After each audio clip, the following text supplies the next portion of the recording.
ঠিক আছে, তাহলে আগের দিন আমরা কিছুটা বলেছিলাম নিউক্লিয়ার রিঅ্যাকশনের ব্যাপারে। নিউক্লিয়ার রিঅ্যাকশনের ব্যাপারে কিছু কথা হয়েছিল। 1 গ্রাম নিউক্লিয়ার 1 গ্রাম ইউরেনিয়াম U-235 এটা থেকে কত পরিমাণ এনার্জি জেনারেট করা হয় সেটা এই অবধি আমরা আগের দিন ডিসকাস করেছিলাম। এবার আসছে চেন রিঅ্যাকশন। আচ্ছা দাঁড়াও একটা 1 সেকেন্ড, একটুখানি খুলছি একটা 1 সেকেন্ড।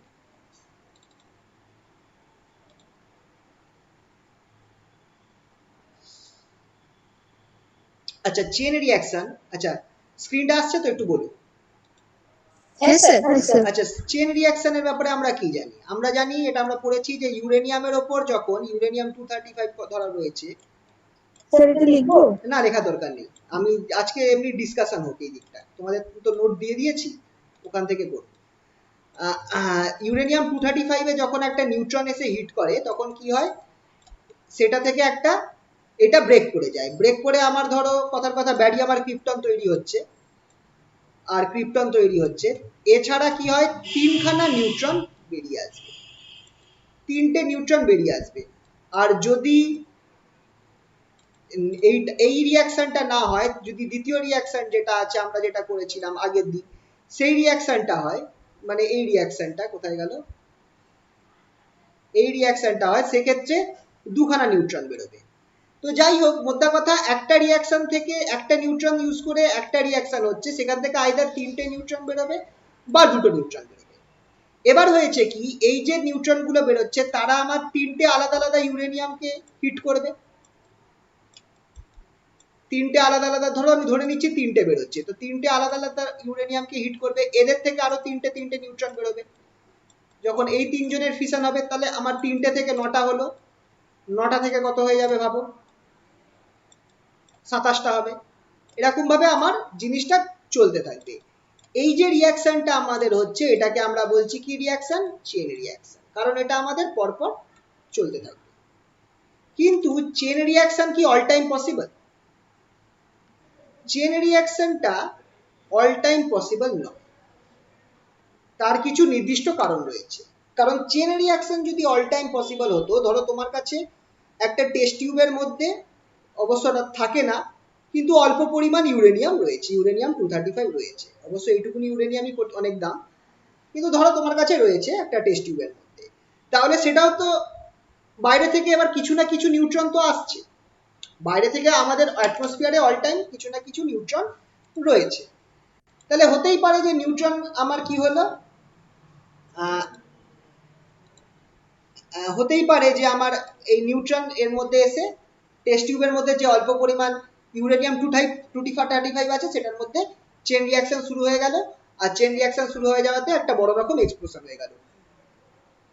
তো কোথাও আমাদের ইউরেনিয়ামটা কোথাও আমাদের সুরক্ষিত থাকবে না। অল্প পরিমাণ ইউরেনিয়াম থাকলেও আশেপাশ থেকে যদি আমার একটা নিউট্রন ঢুকে যায় সেটা ইউরেনিয়ামটাকে নষ্ট করে দেবে।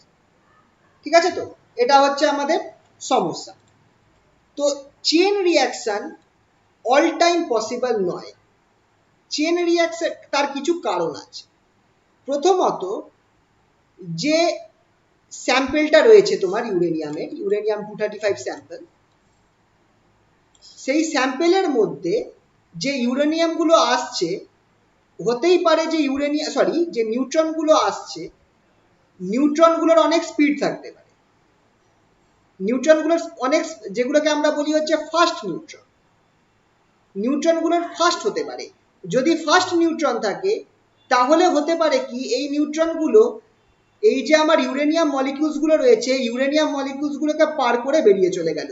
কারণ এই একটা ইউরেনিয়ামকে ফিশন করার জন্য এই নিউট্রনটাকে কিছুক্ষণ আমার ইউরেনিয়ামের মলিকিউলটার মধ্যে থাকতে হবে, ইউরেনিয়াম অ্যাটমটার মধ্যে থাকতে হবে, যাতে আমার 235 থেকে আমার আনস্টেবল ইউরেনিয়াম 236 তৈরি হয়। এই আনস্টেবল প্রোডাক্টটাই ভেঙে আমার কিন্তু ফিশনটা ঘটাবে। ঠিক আছে, ইউরেনিয়াম 236 যেটা আছে সেটা কিন্তু একটা আনস্টেবল প্রোডাক্ট। ওকে, তো এইটা ঘটাবার জন্য আমার কি দরকার, এবার যদি প্রথম কথা নিউট্রনগুলো যদি ফাস্ট থাকে তাহলে সে হয়তো আমার এক্ষেত্রে আমার ঘটাবে না। ঠিক আছে, তো আবার হতে পারে কি, যদি আমার এই স্যাম্পেলটা যথেষ্ট না থাকে, অল্প অ্যামাউন্ট অফ স্যাম্পেল থাকে, তাহলে এই যে নিউট্রন গুলো রয়েছে তারা পুরো স্যাম্পেলটার মধ্যে দিয়ে পাস, কারণ নিউট্রন তো খুবই ছোট্ট একটা পার্টিকেল, এটা কিন্তু এই পুরো স্যাম্পেলটার মধ্যে দিয়ে, মানে অনেকটা বলতে পারো তোমরা বিটা পার্টিকেলস এর মতোই সাইজ হতে পারে, কিন্তু সেটা আমার এই স্যাম্পেলটার মধ্যে দিয়ে পার করে চলে যাবে উইদাউট কজিং এনি ফিশন। হয়তো একটা দুটো ইউরেনিয়াম অ্যাটম ভাঙলো, ফিশন হলো, কিন্তু চেন রিয়াকশনটা হবে না। এই যে চেন রিয়াকশনটা হচ্ছে, ধরো কথার কথা, একটা বাইরে থেকে নিউট্রন এসে একটা ইউরেনিয়াম অ্যাটমকে ভেঙে দিল, কিন্তু তার মধ্যে থেকে যে তিনটে নিউট্রন বেরোচ্ছে, সেই তিনটে নিউট্রনের মধ্যে থেকে দুটো নিউট্রনই আমার কি হয়ে গেল, স্যাম্পেলটার মধ্যে থেকে বাইরে চলে গেল। তো এই অবস্থায় আমার কি হচ্ছে, আমার কিন্তু চেন রিয়াকশনটা সাস্টেন্ড থাকছে, চেন রিয়াকশনটা আমার সাস্টেন্ড হচ্ছে না। অতএব আমার এখানটায় খুবই ইম্পর্টেন্ট, চেন রিয়াকশনটাকে সাস্টেন করার জন্য, চেন রিয়াকশনটাকে সাস্টেন করার জন্য আমার একটা পার্টিকুলার সাইজের, ম্যাটেরিয়াল বা ইউরেনিয়াম থাকতে হবে।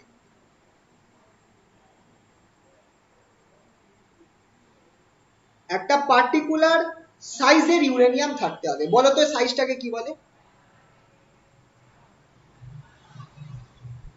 এই সাইজটাকে কি বলে জানো তো? Critical size. যদি ক্রিটিক্যাল না হয়, তোমার ক্রিটিক্যাল সাইজ, তাই জন্য তোমার কাছে যদি অল্প পরিমাণ ইউরেনিয়াম 235 থাকে, তুমি কিন্তু কখনোই পরমাণু বোম বা নিউক্লিয়ার যে অ্যাটমিক বোম আছে তুমি বানাতে পারবে না। ক্রিটিক্যাল সাইজটার থেকে তোমায় বেশি হতে হবে। আর এই প্রিন্সিপালটা ইউজ করেই কিন্তু যে নিউক্লিয়ার বম রয়েছে সেটা কাজ করছে। নিউক্লিয়ার বমের মধ্যে তোমার, যেটাকে আমরা বলি সাব ক্রিটিক্যাল সাইজে, আমার ইউরেনিয়ামটা থাকে।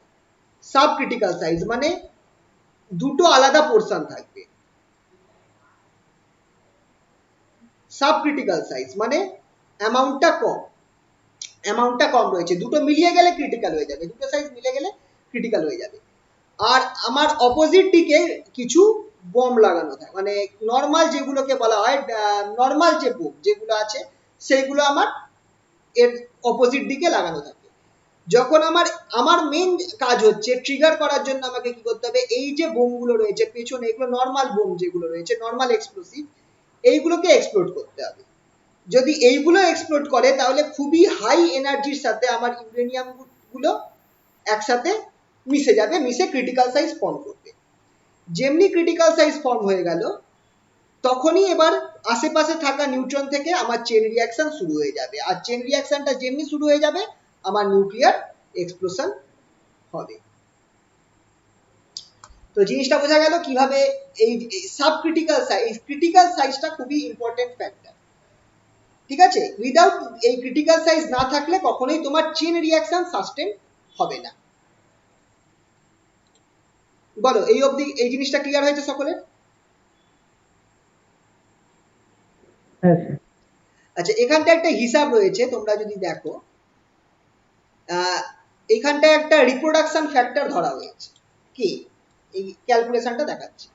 এই যে মাস, ক্রিটিক্যাল মাস হচ্ছে ক্রিটিক্যাল সাইজের যে মাসটা, ধরো তুমি ইউরেনিয়ামটাকে ফিশনেবল ম্যাটেরিয়াল, ইউরেনিয়াম ছাড়া তো অন্য কোনো ম্যাটেরিয়ালও থাকতে পারে যেগুলো ফিশন করবে, সেই ম্যাটেরিয়ালটার যে পরিমাণ মাস থাকলে চেন রিয়াকশন সাস্টেন হবে সেটাকেই বলা হচ্ছে ক্রিটিক্যাল মাস, বা ক্রিটিক্যাল সাইজ যখন রয়েছে সেই অবস্থায় তার মাস যা হবে সেটা হচ্ছে ক্রিটিক্যাল মাস। খেয়াল রাখবে।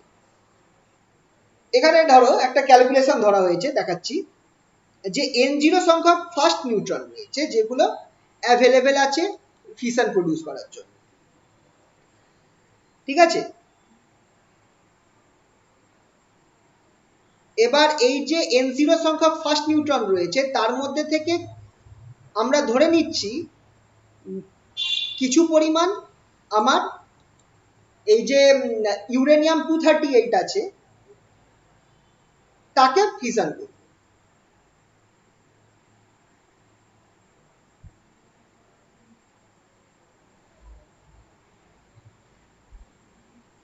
আচ্ছা ছাড়ো, এই ব্যাপারটা দরকার নেই, তোমরা এই পার্টটা অতটা ইম্পর্টেন্ট নয়। আচ্ছা একবার বলেই দিই, ঠিক আছে। এর মধ্যে থেকে ধরো কি হচ্ছে 238 এর মধ্যে থেকে কিছু পরিমাণ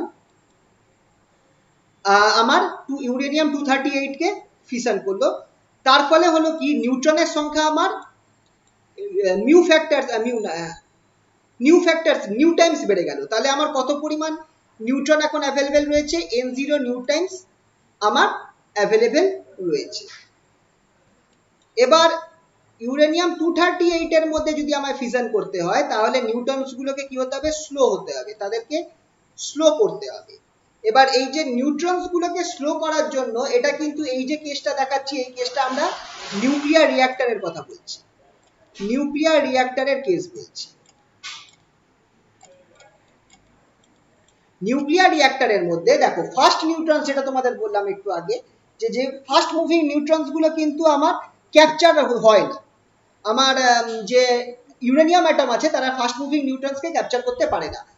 তো সেই কারণে আমার দরকার কি, ফার্স্ট মুভিং নিউট্রনসকে স্লো ডাউন করতে হবে। যদি স্লো ডাউন করতে পারি তখন হবে কি, আমার সেই নিউট্রনস গুলো আমার ইউরেনিয়ামের মধ্যে ফিশন করাতে পারবে। তো এইটা করার জন্য মডারেটরস ইউজ করা হয়। মডারেটরে নর্মাল ইউজ করা হয় D2O, হেভি ওয়াটার। হেভি ওয়াটারকে মডারেটর হিসাবে ইউজ করা হয় নর্মালি। এরা করে কি, এরা আমার ফার্স্ট নিউট্রনসকে স্লো করে দেয় যাতে আমার নিউট্রন গুলো ফিশন করতে পারে। তো এখানটা আমরা ধরছি পি সংখ্যক নিউট্রন যেগুলো আছে সেইগুলো আমার অ্যাভেলেবেল রয়েছে আউট অফ এইচ নিউ। ঠিক আছে, তো তাহলে আমার কত পরিমাণ অ্যাভেলেবেল রয়েছে, n0 নিউ পি, পি পরিমাণ অ্যাভেলেবেল রয়েছে। এতগুলো নিউট্রনস আমার অ্যাভেলেবেল রয়েছে। n0 নিউ ছিল, n0 সংখ্যক আমার নিউট্রন ছিল, তার মধ্যে থেকে কিছু পরিমাণ নিউট্রন আমার কি করলো, ইউরেনিয়াম 238 কে ফিশন করে আমার নিউট্রন সংখ্যা বেড়ে গেল। সেটা কত পরিমাণ বাড়লো, নিউ পরিমাণ বাড়লো, তাহলে n0 নিউ পরিমাণ অ্যাভেলেবেল রয়েছে। এই n0 নিউ পরিমাণ অ্যাভেলেবেল এর মধ্যে থেকে যেগুলো স্লো নিউট্রনস রয়েছে সেগুলো হচ্ছে, আমি ধরে নিচ্ছি পি ফ্র্যাকশন, তাহলে n0 নিউ পি এই পরিমাণ আমার স্লো নিউট্রনস অ্যাভেলেবেল রয়েছে, যেগুলো কি করতে পারে, যেগুলো আমার অ্যাকচুয়ালি ফিশন করতে পারবে ইউরেনিয়াম 235 এ। এবার অনেকে আছে তারা হয়তো এই অংশটার মধ্যে থেকে সব নিউট্রনস যে আমার ফিশন করতে পারবে তা নয়, তার মধ্যে থেকে একটা ফ্র্যাকশন, এফ সংখ্যক ফ্র্যাকশন হারিয়ে যেতে পারে, will be lost due to diffusion, আর অন্য কোনো ভাবে হারিয়ে যেতে পারে। তাহলে কত পরিমাণ actual number of neutrons available রয়েছে যেটা আমার ইউরেনিয়াম 235 কে আমার ফিশন করতে পারবে, সেটা হচ্ছে জাস্ট পরপর ভুল হয়ে যাচ্ছে, n0 নিউ পি এফ। ঠিক আছে, এত ফ্র্যাকশন পরিমাণ আমার নিউট্রনস অ্যাভেলেবেল রয়েছে যেগুলো আমার কি করতে পারবে, ফিশন করতে পারবে ইউরেনিয়াম 235 এ। এবার এর মধ্যে থেকে ই সংখ্যক যদি ফার্স্ট নিউট্রনস জেনারেট হয় তাহলে, আর তারপর সেই আবার সেম সাইকেল শুরু হবে, ই পরিমাণ ফার্স্ট জেনারেশন ফার্স্ট ইলেকট্রন শুরু হবে, সেইগুলো আবার সেই শুরু থেকে, মানে ই পরিমাণ রয়েছে সেটাকে তুমি n0 ধরো, ই ইন্টু এই সংখ্যাটা, সেইটার থেকে আবার নিউ পরিমাণ তোমার থাকবে, মানে কি বলবো, স্লো ডাউন হবে। এরকম ভাবে পুরো সাইকেলটা রিপিট হবে, আবার এই পুরো হিসাবটা রিপিট হবে। তো এখানটায় আমার একটা সাইকেলে total number of neutrons after one cycle কত অ্যাভেলেবেল রয়েছে, সেটা হচ্ছে এইটা n0 নিউ পিইএফ। এগুলো খুব একটা ঝামেলার, এত এই জিনিসটা অতটা ইম্পর্টেন্ট না, জাস্ট ওপর একবার পড়ে রেখো, খুব একটা যে ইম্পর্টেন্ট এটা তা নয়।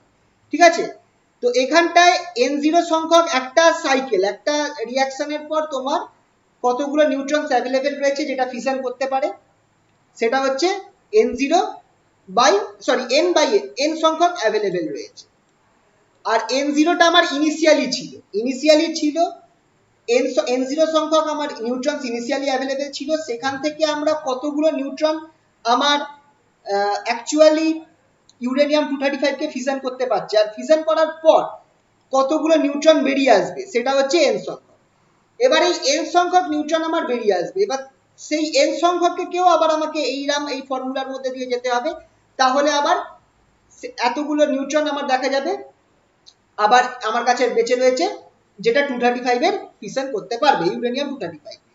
এবার এই যে n0 যেটা ইনিশিয়াল নাম্বার ছিল আর n যেটা আমার আফটার কিছু ইউরেনিয়াম 235 এর ফিশন হওয়ার পর যে পরিমাণ নিউট্রন তৈরি হয়েছে n/n0, এই জিনিসটার রেশিওটা যদি আমার গ্রেটার, এটাকেই আমাকে বলা হচ্ছে রিপ্রোডাকশন ফ্যাক্টর কি। এইখান থেকে তোমরা পড়তে পারো, এখান থেকে পড়তে পারো রিপ্রোডাকশন ফ্যাক্টর কে বলতে কি। রিপ্রোডাকশন ফ্যাক্টর কে হচ্ছে rate of neutron production by rate of neutron disappearance. যখন 235 এর ফিশন হচ্ছে, কত পরিমাণ নিউট্রন তৈরি হচ্ছে 235 এর ফিশনের জন্য, সেইটা হচ্ছে রেট অফ প্রোডাকশনটা, এনটা। আর যার মধ্যে থেকে যতগুলো অ্যাকচুয়ালি এখানটায় দেখো কতগুলো বেরোচ্ছে সেটা কিন্তু না, যতগুলো নিউট্রন প্রোডাকশন হচ্ছে যেগুলো ক্যাপেবল অফ ইউরেনিয়াম 235 এর ফিশন, যেগুলো ফিশন করতে ক্যাপেবল হবে, সেইগুলো হচ্ছে এনটা। আর তার মধ্যে থেকে কত পরিমাণ নিউট্রন হারিয়ে যাচ্ছে। এবার n0 পরিমাণ নিউট্রন হারিয়ে যাচ্ছে কেন, খেয়াল করো, যখন একটা নিউট্রন ইউরেনিয়ামের মধ্যে ঢুকছে সেও কিন্তু হারিয়ে যাচ্ছে। হিসাব মতো যখন এই নিউট্রনটা আমার ইউরেনিয়াম 235 এ ঢুকছে, আমি ধরে নিচ্ছি যে এই যে নিউট্রনটা ছিল সে কিন্তু অ্যাবজর্ব হয়ে গেছে।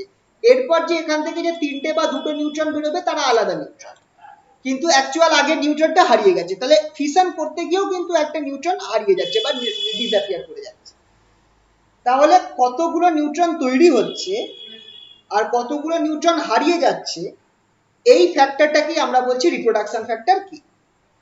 কে যদি 1 হয়, কে জাস্ট ইকুয়ালস টু 1 হয়, তখন আমার বলতে পারি যে আমার যে মাসটা রয়েছে সেটা ক্রিটিক্যাল, যে স্যাম্পলটা রয়েছে সেটা ক্রিটিক্যাল রয়েছে। কে যদি গ্রেটার দেন 1 হয় তাহলে আমার অবভিয়াসলি মাসটা সুপার ক্রিটিক্যাল। আর কে যদি লেস দেন, আর তখন আমার ফিশনটা সম্ভব, রেট অফ ফিশন ইনক্রিজ হয়ে যাবে। আর কে যদি লেস দেন 1 হয় তখন আমার কি হবে, সেটা আমার সাব ক্রিটিক্যাল হয়ে যাবে আর রেট অফ ফিশন ডিক্রিজ করবে। ঠিক আছে? তো তো এইভাবে আমরা দেখতে পাচ্ছি যে চেন রিয়াকশনটা কখন পসিবল, যখন কে ইকুয়াল টু 1 হবে বা গ্রেটার দেন 1 হবে। রিপ্রোডাকশন ফ্যাক্টরটা যখন আমার ইকুয়াল টু 1 হবে বা গ্রেটার দেন 1 হবে, মানে যত পরিমাণ নিউট্রন প্রডিউস হচ্ছে যেগুলো 235 কে ফিশন করতে পারে, আর যত পরিমাণ ডিসঅ্যাপিয়ার করছে, প্রোডাকশনের সংখ্যাটা ডিসঅ্যাপিয়ার হওয়ার সংখ্যার থেকে বেশি, তখনই আমি বলবো যে আমার যে মাসটা রয়েছে সেটা আমার কি আছে, ক্রিটিক্যাল রয়েছে বা সুপার ক্রিটিক্যাল রয়েছে। আর লেস থাকলেই সাবক্রিটিক্যাল হলে কি হবে, আমার চেন রিয়াকশন সাস্টেন হবে না, মানে হচ্ছে চেন রিয়াকশন হবে কিন্তু সেটা সাস্টেন হবে না, সেটা লম্গার টাইম অবধি চলবে না। ওকে, এইখান থেকে শর্ট প্রশ্ন আসে 2 নম্বরের, মডারেটর কি আর মডারেটিং রেশিও কি, what are moderators and what is moderating ratio. তো মডারেটরস কি, যেটা আমি বলেছিলাম যে নিউট্রনটাকে কন্ট্রোল করার জন্য মডারেটর ইউজ করা হয়। ঠিক আছে, ফার্স্ট নিউট্রনস গুলোকে কন্ট্রোল করার জন্য মডারেটরস ইউজ করা হয়। মডারেটর কি করে, এটা আমার ফার্স্ট নিউট্রনস গুলোকে স্লো করে দিতে পারে। ঠিক আছে, আর মডারেটিং রেশিওটা কি সেটা দেখে নাও। মডারেটিং রেশিওর জন্য তোমাকে এখানটায় দেখো জাই বলে একটা কোয়ান্টিটি ধরা হয়েছে, যেটা হচ্ছে আমার লগারিথম অফ E0 বাই E। ঠিক আছে, what is E0? E0 is the energy after collision। যখন একটা নিউট্রন এসে আমার একটা ইউরেনিয়ামের মধ্যে কোলাইড করলো, তখন নিউট্রন এসে এটা অ্যাকচুয়ালি মডারেটরের সাথে কোলাইড করবে। কলিশন মডারেটর, নট ইউরেনিয়াম, মডারেটরের সাথে যখন কোলাইড করবে, মডারেটর মলিকিউলের সাথে যখন কোলাইড করবে, সেই অবস্থায় তার এনার্জি কত, আর ই হচ্ছে এনার্জি বিফোর কলিশন, E0টা এনার্জি আফটার কলিশন আর ই হচ্ছে এনার্জি বিফোর কলিশন।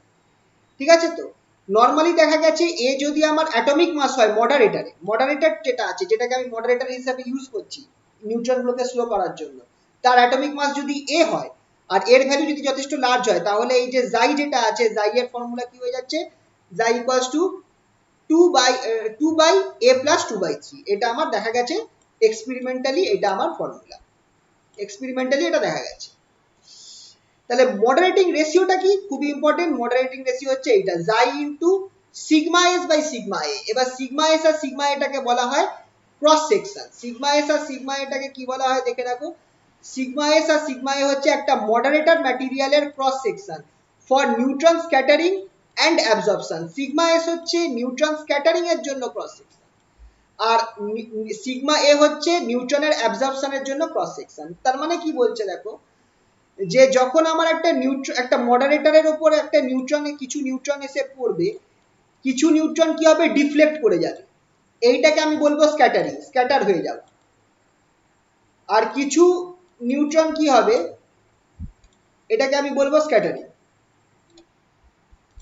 আর কিছু নিউট্রন আবার হবে কি, কিছু নিউট্রন আমার এই মডারেটরের মধ্যে অ্যাবজর্ব হয়ে যাবে, হারিয়ে এখানে আমার কোনোভাবে অ্যাবজর্ব হয়ে যাবে, সেটাকে আমি বলবো অ্যাবজর্পশন।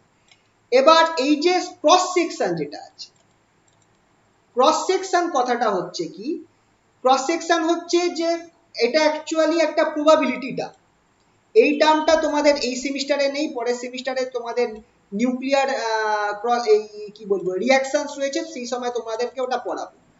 প্রবাবিলিটি যে একটা মানে কোনো ইন্টারঅ্যাকশন, নিউক্লিয়ার ইন্টারঅ্যাকশন হওয়ার প্রবাবিলিটি কত, সেটাই আমার এই ক্রস সেকশনটা বোঝায়। নর্মালি ক্রস সেকশনটা আমার এই আইডিয়া থেকে আসে যে ধরো আমার কোনো একটা নিউক্লিয়াসের মধ্যে একটা বাইরে থেকে ধরো একটা নিউট্রন পার্টিকেলই আমার এই নিউক্লিয়াসটাকে হিট করবে বাইরে থেকে এসে, তাহলে এর কত এরিয়া রয়েছে, এই যে টার্গেটটার এই এরিয়া, এই এরিয়াটারই একটা হিসেব হচ্ছে আমার এই ক্রস সেকশনটা দেয়, যে কতটা প্রবাবিলিটি আছে যে আমার এই নিউট্রনটা বা আউটার পার্টিকেলটা যে আমার এই টার্গেটের উপর এসে হিট করতে পারবে, সেই প্রবাবিলিটিটাকেই ক্রস সেকশন দিয়ে রিপ্রেজেন্ট করা হয়। কেন রিপ্রেজেন্ট করা হয় ক্রস সেকশন দিয়ে, কারণ এই টার্গেট মলিকিউলটার একটা খেয়াল করে দেখো, যতটা মানে তুমি রিজন ধরতে পারো যে এতটা রিজনের মধ্যে এসে যদি আমার নিউট্রনটা বলে তাহলে আমার অ্যাবজর্ব হয়ে যাবে, যদি এর ওপর দিয়ে এই রিজনটার ওপর দিয়ে চলে যায় তাহলে আমার অ্যাবজর্ব হবে না। তো এইটা একটা দেখো একটা এরিয়াকে রিপ্রেজেন্ট করছে, একটা ক্রস সেকশনাল এরিয়াকে রিপ্রেজেন্ট করছে, তাই জন্য এই জিনিসটা একটা ক্রস সেকশন বলে একটা টার্ম চলে আসছে। ঠিক আছে, তো ক্রস সেকশনটা অ্যাকচুয়ালি রিঅ্যাকশনটা মানে ইন্টারঅ্যাকশন, পার্টিকুলারলি আমি বলবো যে একটা বাইরে থেকে একটা পার্টিকেল এসে কোনো একটা অ্যাটমের নিউক্লিয়াসকে হিট করতে পারবে কি পারবে না, তার প্রবাবিলিটিটাকে বোঝায় এই ক্রস সেকশনটা। সিগমা এস হচ্ছে scattering cross section, sigma A হচ্ছে আমার অ্যাবজর্পশনের ক্রস সেকশন। তাহলে মডারেটিং রেশিও কি, মডারেটিং রেশিও হচ্ছে এই xi into sigma S by sigma A. তো মডারেটিং রেশিও যদি তোমাকে লিখতে হয় তাহলে তোমাকে প্রায় বলতে পারো তোমাকে এখান থেকে লিখতে হবে, স্টার্টিং থেকেই লিখতে হবে মডারেটরস এন্ড মডারেটিং রেশিও। এই প্রশ্নটা তোমাদের নরমালি 2 নম্বরে আসে, what are moderators and what is moderating ratio.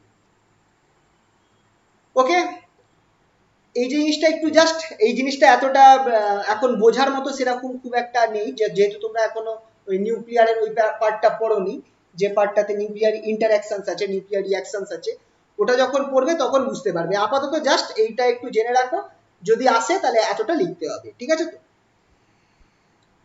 তো এইটা গেল আমার নিউক্লিয়ার ফিশন। এবার আসছে নিউক্লিয়ার ফিউশন। নিউক্লিয়ার ফিউশনে আমার সেম কেস হচ্ছে, কিন্তু এখানটায় কি হচ্ছে, ফিশন কখন হয়, যখন দুটো লাইটার নিউক্লিয়াই যাদের বাইন্ডিং এনার্জি, দেখো লাইট নিউক্লিয়াই এর জন্য বাইন্ডিং এনার্জি কম, যেমন হাইড্রোজেন, হাইড্রোজেনের মতো লাইট নিউক্লিয়াই আমার কি তৈরি করবে, একটা রিলেটিভ হেভি নিউক্লিয়াই তৈরি করবে, যেমন হিলিয়াম, হিলিয়ামের বাইন্ডিং এনার্জি কিন্তু হাইড্রোজেনের থেকে অনেক বেশি। তো এখানেও সেম কেস হবে, যখনই তোমার কম বাইন্ডিং এনার্জির একটা পার্টিকেল থেকে বেশি বাইন্ডিং এনার্জির একটা পার্টিকেল বেরোচ্ছে, এটা আগের দিন তোমাদের বলেছিলাম যে যখনই একটা কম বাইন্ডিং এনার্জির একটা পার্টিকেল থেকে একটা বেশি বাইন্ডিং এনার্জির পার্টিকেল তৈরি হচ্ছে, তখনই কি হচ্ছে, তখনই আমার কি হচ্ছে, একটা রিঅ্যাকশন তৈরি হচ্ছে, তখনই আমার একটা এই কি একটা এনার্জি, একটা মাস, একটা রিডাকশন পাওয়া যাচ্ছে। দেখা যাচ্ছে যে যত বাইন্ডিং এনার্জি বেশি তার মধ্যে মাস ডিফেক্টটা তত বেশি আছে, যে এলিমেন্টের বাইন্ডিং এনার্জি যত বেশি হয় তার মাস ডিফেক্টটা বা তার মাস ডিফারেন্সটা তত বেশি আছে। তাহলে যখনই আমার একটা লো বাইন্ডিং এনার্জি থেকে হাই বাইন্ডিং এনার্জি পার্টিকেল তৈরি হচ্ছে বা এলিমেন্ট তৈরি হচ্ছে, তখন একটা মাস ডিসঅ্যাপিয়ার হচ্ছে, সেই মাসটাই এনার্জি হিসাবে বেরিয়ে আসছে। ঠিক আছে, তো ফিশনের ক্ষেত্রে তোমাদের এইটা যদি তোমাদের নর্মাল ফিশন দেয়, দেখো দু টাইপের ফিশন থেকে প্রশ্ন আসতে পারে, একটা নর্মাল নিউক্লিয়ার ফিশন দিতে পারে, নর্মাল নিউক্লিয়ার ফিশনটা হচ্ছে এইটা, এটা হচ্ছে তোমার নর্মাল নিউক্লিয়ার ফিশন, এইটা একদম মুখস্থ রাখবে, লিখে দেবে। 2 নম্বরে শর্ট প্রশ্নতে আসতে পারে যে what is nuclear fission, fusion. তো এইটা হচ্ছে নর্মাল, যেটা আমরা হয়তো এখানে করি, মানে ল্যাবরেটরিতে যদি করা যেতে পারে সেইটা। এছাড়া আরেকটা আছে যেটা তোমাদেরকে বলতে পারে স্টেলার এনার্জি। আচ্ছা, এখানটায় খুবই ইম্পর্টেন্ট, এটা একটু দেখো, অ্যাডভান্টেজেস অফ নিউক্লিয়ার ফিশন। এইটা তোমাদের এসিসি পেপারেও আসতে পারে, এসিসি পেপারেও তোমাদের এই প্রশ্নটা আসতে পারে, নিউক্লিয়ার ফিশনের অ্যাডভান্টেজেস কি রয়েছে। ঠিক আছে, 3টে কেসেস রয়েছে। অবভিয়াসলি আমার এখানটায় নিউক্লিয়ার ফিশনে আমার ফুয়েল যেটা রয়েছে সেটা ইজিলি অ্যাভেলেবেল, কারণ ফিশন করতে আমার ইউরেনিয়াম লাগবে। ইউরেনিয়াম এইগুলো খুবই লিস্ট অ্যাভেলেবেল, ইউরেনিয়াম হোক, প্লুটোনিয়াম হোক, এইগুলো খুবই কম অ্যাভেলেবেল রয়েছে, এরা খুবই কম অ্যাভেলেবেল এলিমেন্টস। কিন্তু ফিউশন করতে গেলে আমাদের নর্মালি লাগবে হচ্ছে হাইড্রোজেন, যেটা সব থেকে বেশি অ্যাভেলেবেল, কারণ হাইড্রোজেন আমরা জল থেকেই পেয়ে যাব। তো ফিউশনের ফুয়েল যেটা আছে সেটা ইজিলি অ্যাভেলেবেল রয়েছে, সেটাকে আমরা ইজিলি তৈরি করে দিতে পারি। ঠিক আছে, আর কি, ফিশনে যখন একটা ফিশন হচ্ছে সেখান থেকে কিন্তু প্রচুর রেডিও অ্যাক্টিভ এলিমেন্টস জেনারেট হচ্ছে। ফিশনের কিন্তু আমরা যে তোমাদের রিয়াকশনটা দেখালাম, ফিশন রিয়াকশনটা ফিশনের জন্য, এইটা কিন্তু জাস্ট বেসিক রিয়াকশন, কিন্তু এইটা ছাড়াও কিন্তু আরো অনেক রেডিও অ্যাক্টিভ এলিমেন্টস কিন্তু তৈরি হয় যখন ফিশন, নিউক্লিয়ার ফিশন হয়। ফিশন হওয়ার সময় অনেক রেডিও অ্যাক্টিভ এলিমেন্টস তৈরি হয়, যেগুলো আইদার হয়তো কোনো একটা এলিমেন্টের আইসোটোপ তৈরি হবে, সেই আইসোটোপটা কন্টিনিউয়াসলি কিন্তু কি করবে, রেডিয়েশন এমিট করবে। তো এই কারণে কিন্তু নিউক্লিয়ার ফিশনের ক্ষেত্রে আমার একটা হার্মফুল রেডিও অ্যাক্টিভ ওয়েস্ট আমার বেরোচ্ছে, যেটাকে খুব সাবধানে ডিসপোজ করতে হবে, না হলে এটা কিন্তু অনেক প্রবলেম করতে পারে। ফিউশনে সেই অর্থে যদি ফিউশন রিয়াকশন পিওর ভাবে দেখা হয়, তাহলে কিন্তু তার থেকে কিন্তু কোনো আমার হার্মফুল রেডিও অ্যাক্টিভ ওয়েস্ট বেরোবে না, যদি শুধু ফিউশন রিয়াকশন দেখা হয়। কিন্তু একটা সমস্যা আছে যে শুধু ফিউশন রিয়াকশন পসিবল না, সেটা তোমাদের একটু পরে বলছি। দ্বিতীয় কথা হচ্ছে ফিউশন রিয়াক্টর গুলো একটু বেশি সেফ হয় compare to fission reaction. Fission রিয়াকশনটার মধ্যে থেকে তোমার কি হয়ে যেতে পারে, রানওয়ে, যেটা অনেক জায়গায় হয়েছিল, চেরনোবাইলে হয়েছিল, যে অনেক সময় ফিশন রিয়াক্টর কি হয়ে যেতে পারে, মানে প্রবলেম করতে পারে, সেটা হয়তো তুমি আর কন্ট্রোল করতে পারছো না, আনকন্ট্রোলড হয়ে গেল, আনস্টেবল হয়ে গেল, সেই সময় খুব ভয়ঙ্কর অবস্থা হতে পারে। তো ফিউশন রিয়াক্টরে সেই সমস্যাটা নেই, সেটা একটা ইনহারেন্ট সেফটি রয়েছে ফিউশন রিয়াক্টরে। আচ্ছা, এই প্রশ্নটা আসতে পারে, স্টেলার এনার্জি, ফিউশন রিয়াকশন যেটা সানে হচ্ছে, ফিউশন রিয়াকশন ইন সান বা স্টারসে যে রিয়াকশনটা হচ্ছে, তারার মধ্যে যে রিয়াকশনটা হচ্ছে, স্টেলার এনার্জি, সে এই প্রশ্নটা খুবই আসে। এই প্রশ্নটাকে এইভাবে তোমরা করবে, এইটা হচ্ছে রিয়াকশন, এই রিয়াকশনটা লিখতে বলে, এটা অনেক আসে, এই প্রশ্নটা খুবই important question. What is the source of stellar energy, nuclear fusion, আর রিয়াকশনটা কিরকম, এইটা হচ্ছে অ্যাকচুয়াল রিয়াকশনটা। দেখো, 3টে রিয়াকশন মিলে হচ্ছে, দুটো হাইড্রোজেন অ্যাটম, বা অ্যাকচুয়ালি বলতে পারো এটাকে কি, হাইড্রোজেন অ্যাটম মানে কি, হাইড্রোজেন, এটা অ্যাকচুয়ালি প্রোটন, দুটো প্রোটন মিলে আমার এখানটায় ডয়ট্রিয়াম তৈরি হবে, একটা ডয়ট্রিয়াম আর একটা প্রোটন মিলে আমার হিলিয়াম তৈরি হবে, যেটা অবভিয়াসলি হিলিয়াম আইসোটোপ, দুটো এরকম হিলিয়াম আইসোটোপ মিলিয়ে আমার অ্যাকচুয়াল হিলিয়াম তৈরি হবে। এই রিয়াকশনটা আমাদের সূর্যের মধ্যে হচ্ছে। ঠিক আছে, তো এইটা হচ্ছে এই 3টে রিয়াকশনের কম্বাইন্ড, এই 3টে রিয়াকশনের কম্বাইন্ড, এইটা আর এইটা কম্বাইন্ড ফর্ম। কিন্তু তোমাদের যদি পরীক্ষায় আসে তাহলে এই পুরোটা, এই 3টে রিয়াকশনকে দেখাতে হবে, শুধু এইটা দিলে চলবে না, দুটো দিলেই খুবই ভালো, প্রথমে 3টে রিয়াকশন রেখে দিলে তারপর কম্বাইন্ড ফর্মটা দিলে। ঠিক আছে, তো কত পরিমাণ এনার্জি বেরোচ্ছে এই একটা রিয়াকশন থেকে, কত পরিমাণ এনার্জি বেরোচ্ছে, এই দেখো এখানটায় অ্যামাউন্টটা দেওয়া রয়েছে 24.3 MeV, 24.3 MeV।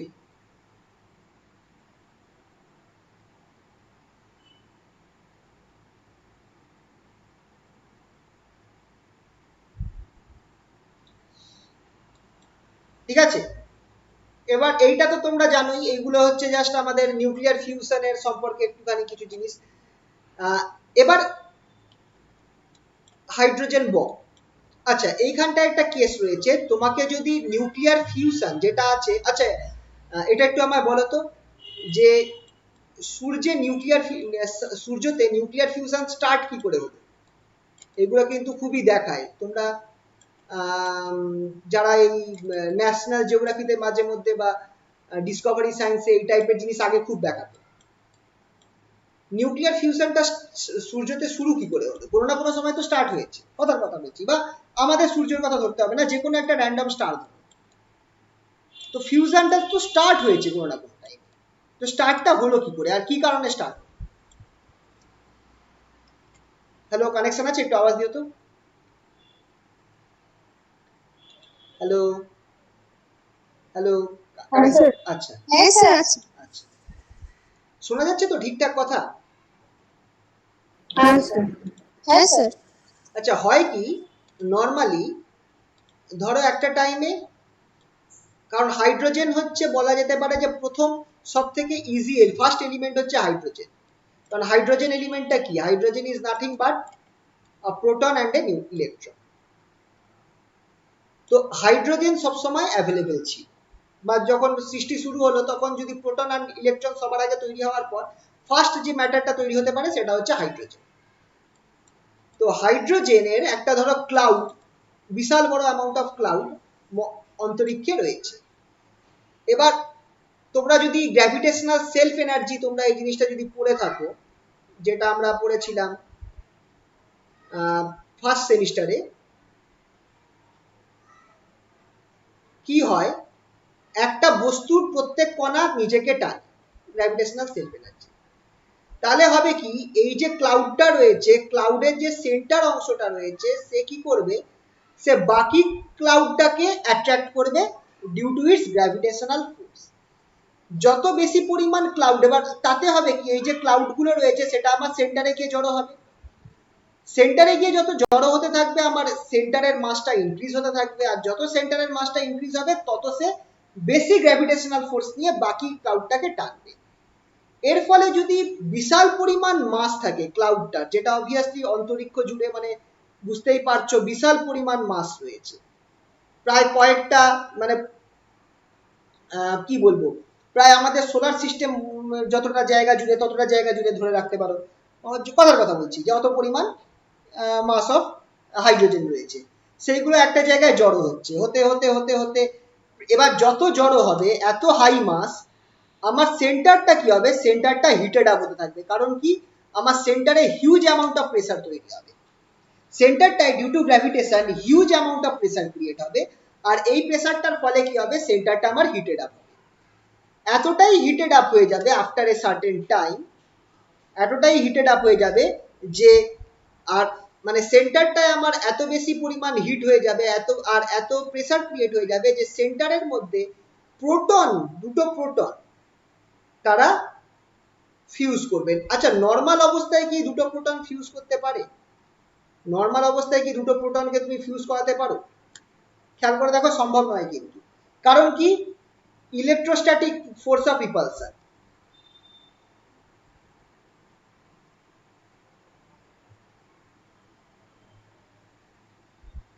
ধরো একটা, যদি এরকম দুটো প্রোটনকে তুমি পাঠাও একে অপরের সাথে, তুমি ইন্টারঅ্যাক্ট করার, সরি, একে অপরের সাথে কোলাইড করার জন্য দুটো প্রোটনকে পাঠাও, তারা কিন্তু একটা দূরত্ব অব্দি যাওয়ার পর তারা কিন্তু এইভাবে ডাইরেকশন চেঞ্জ করে দেবে, তারা এইভাবে গিয়ে একটা পয়েন্টে গিয়ে তারা কিন্তু ডাইরেকশনটা টাচ করবে না। কেন টাচ করবে না? কারণ কি, দুজনেই পজিটিভলি চার্জ, দুজনেই আমার পজিটিভলি চার্জ, তার ফলে আমার হবে কি, আমার প্রোটনগুলো টাচ করতে পারবে না, যত কাছে আসবে তত তাদের মধ্যে ইলেকট্রোস্ট্যাটিক রিপালশন বাড়বে। তো একমাত্র, আর তোমাকে ফিউশন করার জন্য দুটো প্রোটনকে একদম কোলাইড করাতে হবে, তবেই দুটো প্রোটন মিলে আমার কি তৈরি করবে, হিলিয়াম তৈরি করবে, কথার কথা বলছি। দুটো প্রোটনকে আমাকে কোলাইড করাতে হবে, তবেই আমার কিন্তু দুটো প্রোটন মিলিয়ে হিলিয়াম নিউক্লিয়াস তৈরি করবে। তো এইটা কোলাইড করার জন্য আমার কি দরকার, প্রোটনগুলোর খুবই হাই কাইনেটিক এনার্জি দরকার। খেয়াল করে দেখো, যদি কাইনেটিক এনার্জি কম থাকে তাহলে আমার কিন্তু প্রোটনগুলো টাচ করবে না, একে অপরকে টাচ করবে না, ইলেকট্রোস্ট্যাটিক রিপালশনটা বেশি থাকবে, ওরা একে না ছুঁয়ে স্ক্যাটার করে বেরিয়ে যাবে। এটাকে আমরা এক টাইপের স্ক্যাটারিং বলি, ল্যাবরেটরি যেটা আমরা পড়েছিলাম কলিশন, এক টাইপের কলিশন বলি। কিন্তু যদি কাইনেটিক এনার্জি অনেক বেশি থাকে তখন কিন্তু এরা একে অপরের সাথে এরা স্ক্যাটার করতে পারে, একে অপরের সাথে তারা ফিউজ করতে পারে। তো এই হাই কাইনেটিক এনার্জির জন্য আমার কি দরকার হবে, আমার খুবই হাই থার্মাল এনার্জি দরকার পড়বে। আর এই থার্মাল এনার্জিটা এখানে কে যোগাচ্ছে, সূর্যের মধ্যে গ্র্যাভিটি যোগাচ্ছে। গ্র্যাভিটির জন্য আমার খুবই পরিমাণ এনার্জি আমার জেনারেট হলো সেন্টারে, আর যেমনি আমার কোরটাতে প্রচুর পরিমাণ হিট জেনারেট শুরু হলো, তেমনি কি হলো, ফিউশন রিয়াকশন শুরু হয়ে গেল। ফিউশন রিয়াকশন অটোমেটিক্যালি কিছু পরিমাণ হিট জেনারেট করতে শুরু করলো, আর সেই হিট থেকে আমার বাকি ফিউশন রিয়াকশনটা কন্টিনিউ হওয়া শুরু হলো, আর এখন অবধি চলছে। তো এইভাবে আমাদের সূর্যে কি হয়, রিয়াকশনটা চলতে থাকে। ঠিক আছে, বলো এই অবধি সবার ক্লিয়ার?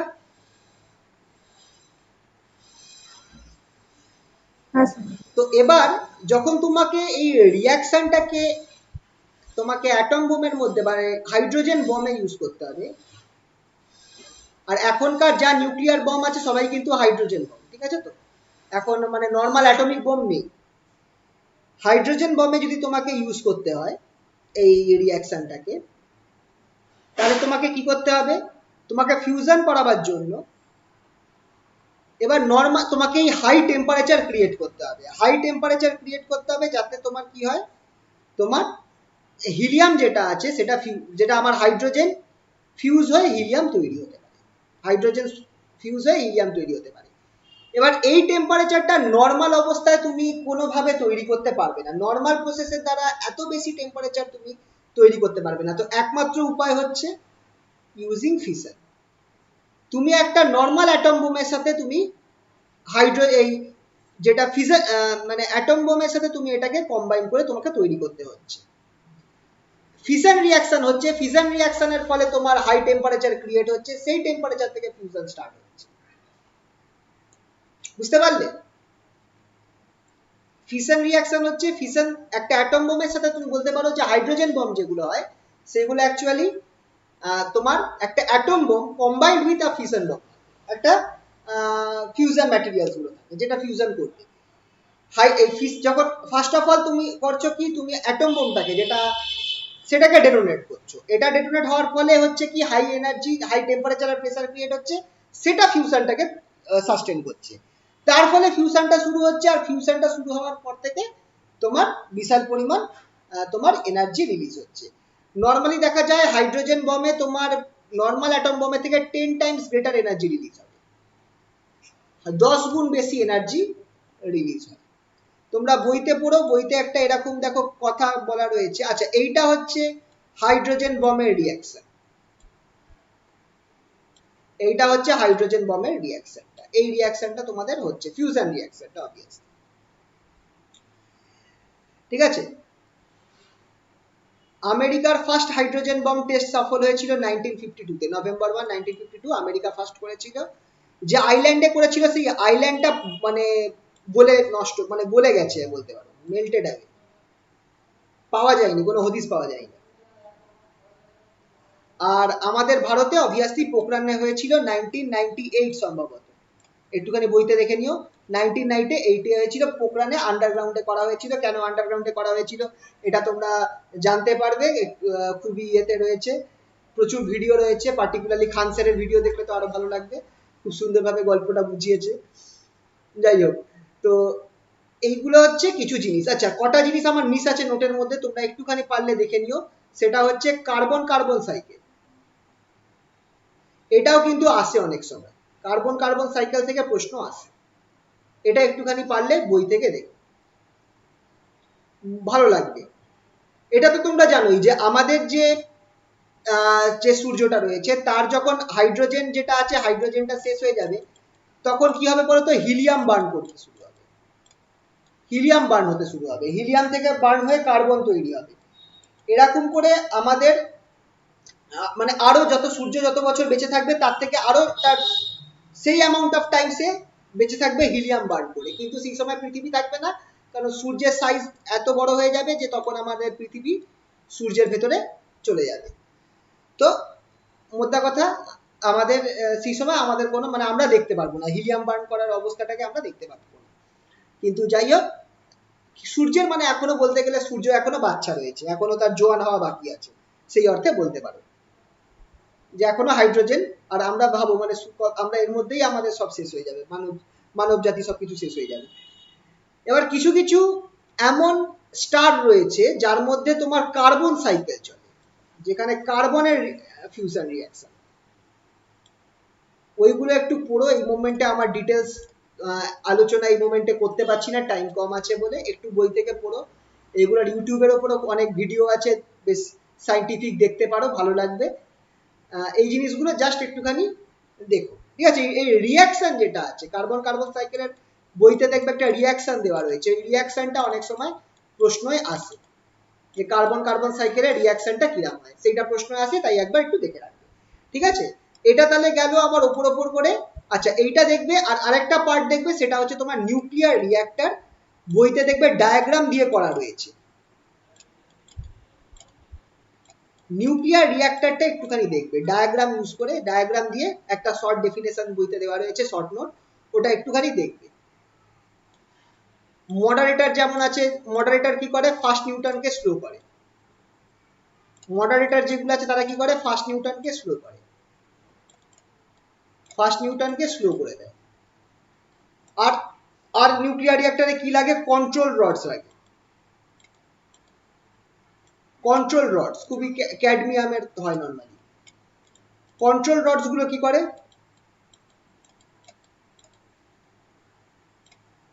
কন্ট্রোল রডস গুলো কি করে, এরা নিউট্রনকে অ্যাবজর্ব করে নেয়,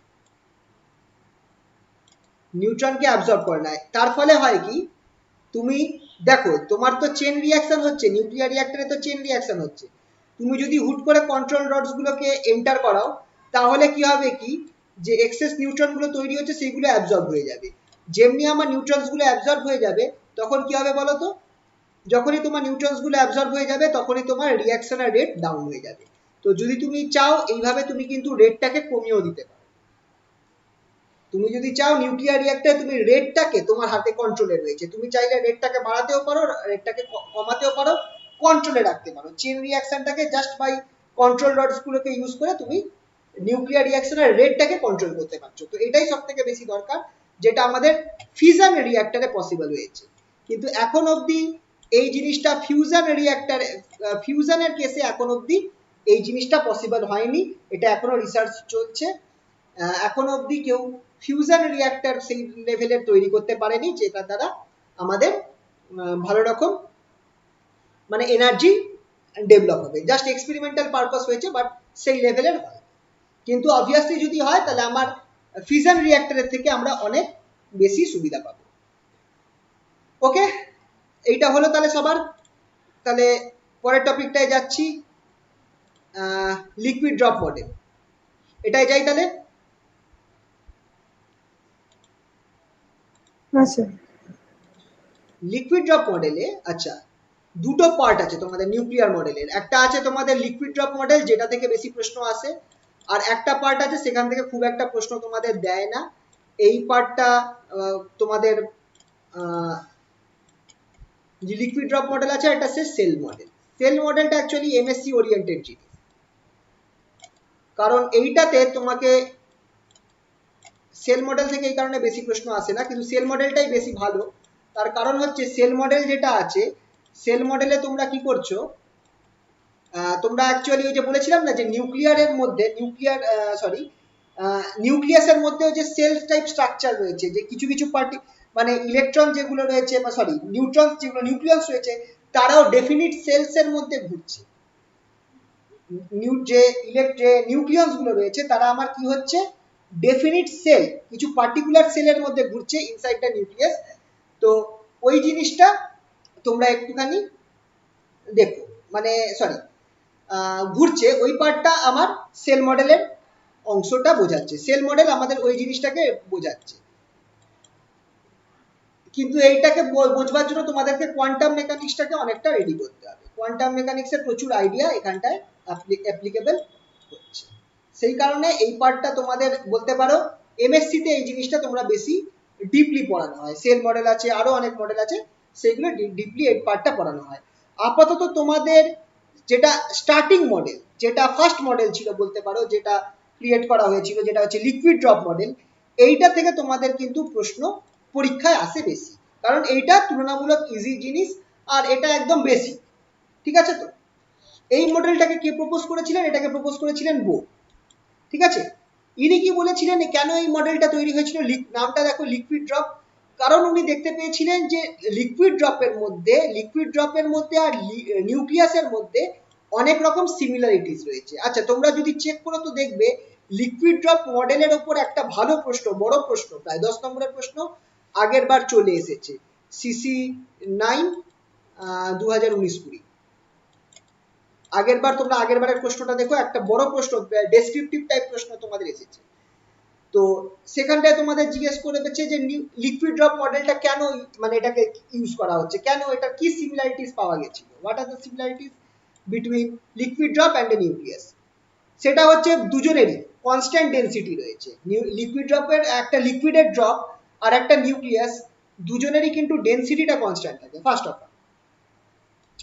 সেকেন্ড, তার বাইন্ডিং এনার্জি, নিউক্লিয়াসের মধ্যে বাইন্ডিং এনার্জি পার নিউক্লিয়াস যে কেসটা রয়েছে, সেই জিনিসটা অনেকটা একটা লিকুইড ড্রপের ল্যাটেন্ট হিট অফ ভেপোরাইজেশনের সমান। মানে তুমি খেয়াল করে দেখো, তোমাকে একটা নিউক্লিয়াসকে ভাঙতে গেলে কি করতে হবে? বাইরে থেকে এনার্জি দিতে হবে, সেই এনার্জিটাকে আমরা বলছি বাইন্ডিং এনার্জি।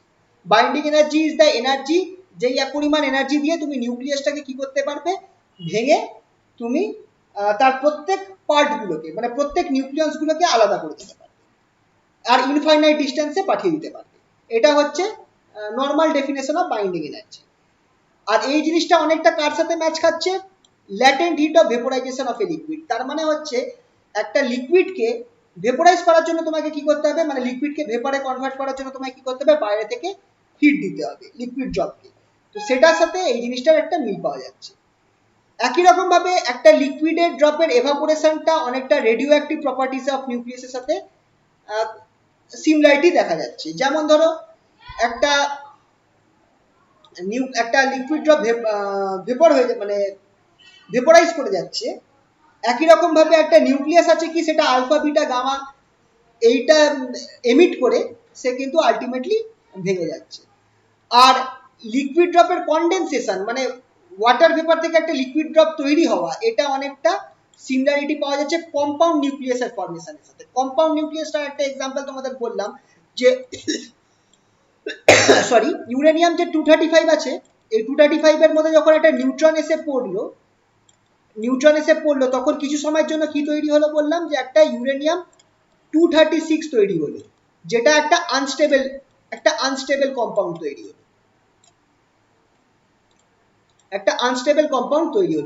এক সেকেন্ড,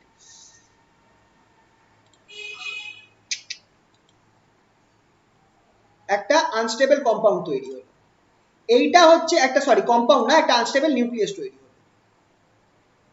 এইটাকেই বলা হয় হচ্ছে, এই যে ইউরেনিয়াম 236 যে তৈরি হলো, এটাই একটা example of a compound nucleus.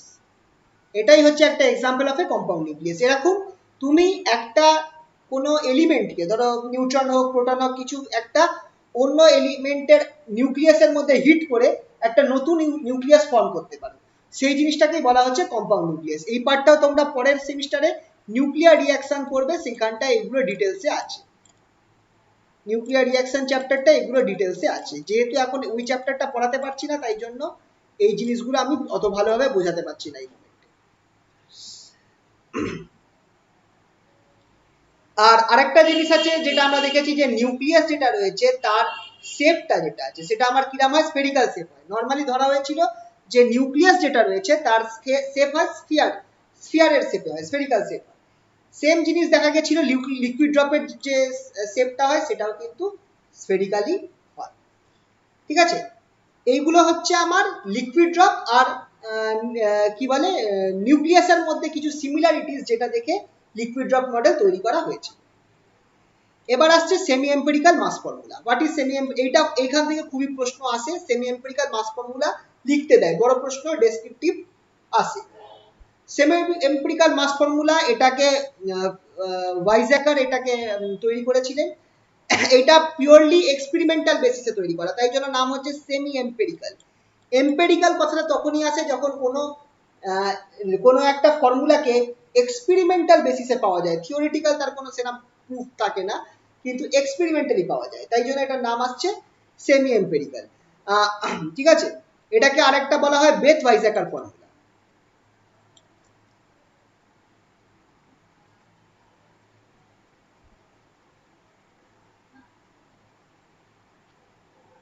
Bathe ওয়াইজ্যাকার ফর্মুলাও বলা হয়। ঠিক আছে, ফর্মুলাটা কি, এইটা হচ্ছে formula, binding energy equals to AV into capital A, capital এটা হচ্ছে আমার অবভিয়াসলি অ্যাটমিক, সরি হ্যাঁ অ্যাটমিক মাস, আর জেড হচ্ছে আমার অ্যাটমিক নাম্বার। একটা পার্টিকুলার নিউক্লিয়াসের আমি বাইন্ডিং এনার্জি বার করতে পারবো যে নিউক্লিয়াসের অ্যাটমিক নাম্বার হচ্ছে জেড আর মাস নাম্বার হচ্ছে A, using this formula. Binding energy equals to, এখানে এই যে AV, AS, AC, AN, delta, এরা সবাই কনস্ট্যান্ট টার্মস, এরা সকলেই হচ্ছে আমার কি কনস্ট্যান্ট টার্মস। কি কনস্ট্যান্ট টার্মস এগুলো পরে আমরা আলোচনা করব। তো binding energy equals to AV into A minus AS into A to the power 2/3 minus AC into Z into Z minus 1 by A to the power 1/3 minus AN whole to the power A minus 2Z whole square by A plus minus delta A to by A to the power 3/4। এখানটায় তোমার AV, AS, AC, AN আর delta এদের মানগুলো দেওয়া রয়েছে। এবার এই প্রত্যেক টার্মগুলোকে আমরা ডিসকাস করব। ফার্স্ট টার্ম যেটা রয়েছে AV ইন্টু A, এইটাকে বলা হয় ভলিউম এনার্জি। ফার্স্ট টার্ম যেটা রয়েছে AV ইন্টু A, পুরোটা মানে তোমার অ্যাটমিক মাসটাকে গুণ করার পর, শুধু AV কনস্ট্যান্টটা নয় কিন্তু, পুরো টার্মটাকে আমরা বলবো হচ্ছে ভলিউম এনার্জি। কারণ দেখো লেফট হ্যান্ড সাইডে বাইন্ডিং এনার্জি আছে, তাহলে এইটুকুই তো বোঝা যাচ্ছে যে প্রত্যেক টার্ম এনার্জিকে রিপ্রেজেন্ট করছে, প্রত্যেক কটা টার্ম আছে আমার এনার্জিকে রিপ্রেজেন্ট করছে। তো কোনটা কি টার্ম, ফার্স্ট টার্ম যেটা রয়েছে AV, সেটা আমার কি রিপ্রেজেন্ট করছে, ভলিউম এনার্জিকে রিপ্রেজেন্ট করছে।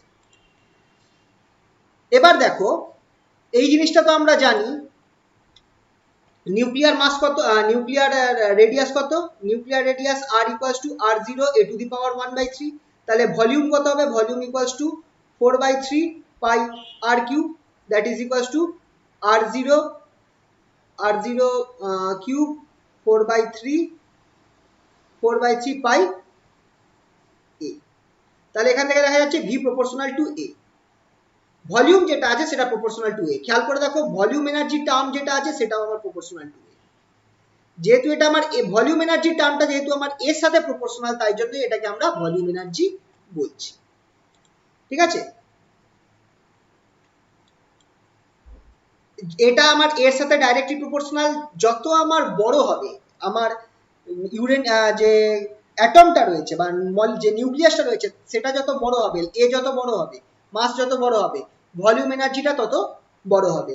আর খেয়াল করে দেখো বাইন্ডিং এনার্জিটা আমার এর সাথে ডাইরেক্টলি প্রপোর্শনাল রয়েছে, বাইন্ডিং এনার্জিটার সাথে এ আমার AV যেটা আছে ফার্স্ট টার্মটা রয়েছে AV A, এই মানে ভলিউম এনার্জি টার্মটা যোগ হিসাবে রয়েছে। তার মানে যত আমার মাসটা বাড়বে ভলিউম এনার্জিটা আমার যত বাড়বে বাইন্ডিং এনার্জিটা বাড়বে।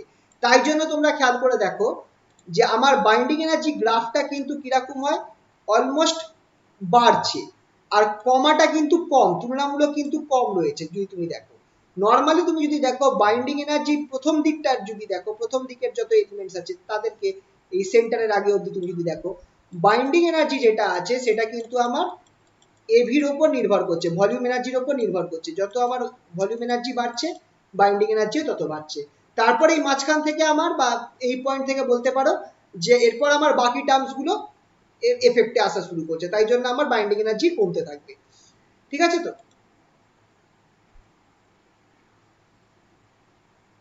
এখানটা এই জিনিসটা দেখেছি যে ভলিউম এনার্জিটা আমার এর ওপর নির্ভর করছে। এই যে এনার্জিটা কার সাথে করসপন্ড করছে, হিট অফ ভেপোরাইজেশনের সাথে করসপন্ড করছে। জলের ক্ষেত্রে যেহেতু এটাকে আমি বলেছি লিকুইড ড্রপ মডেল, এই যে এনার্জিটা রয়েছে ভলিউম এনার্জি, এটা আমার মানে এটা তো একটা ধারণা ছিল যে এইভাবে একটা নিউক্লিয়াসের একটা এনার্জি থাকতে পারে, সেটা কার সাথে করসপন্ড করছে, সেটা আমার volume energy, sorry hit of vaporisation যেটা আছে একটা লিকুইড ড্রপের হিট অফ ভেপোরাইজেশনের সাথে এই এনার্জিটা করসপন্ড করছে। সেকেন্ড টার্ম যেটা হচ্ছে ইএস,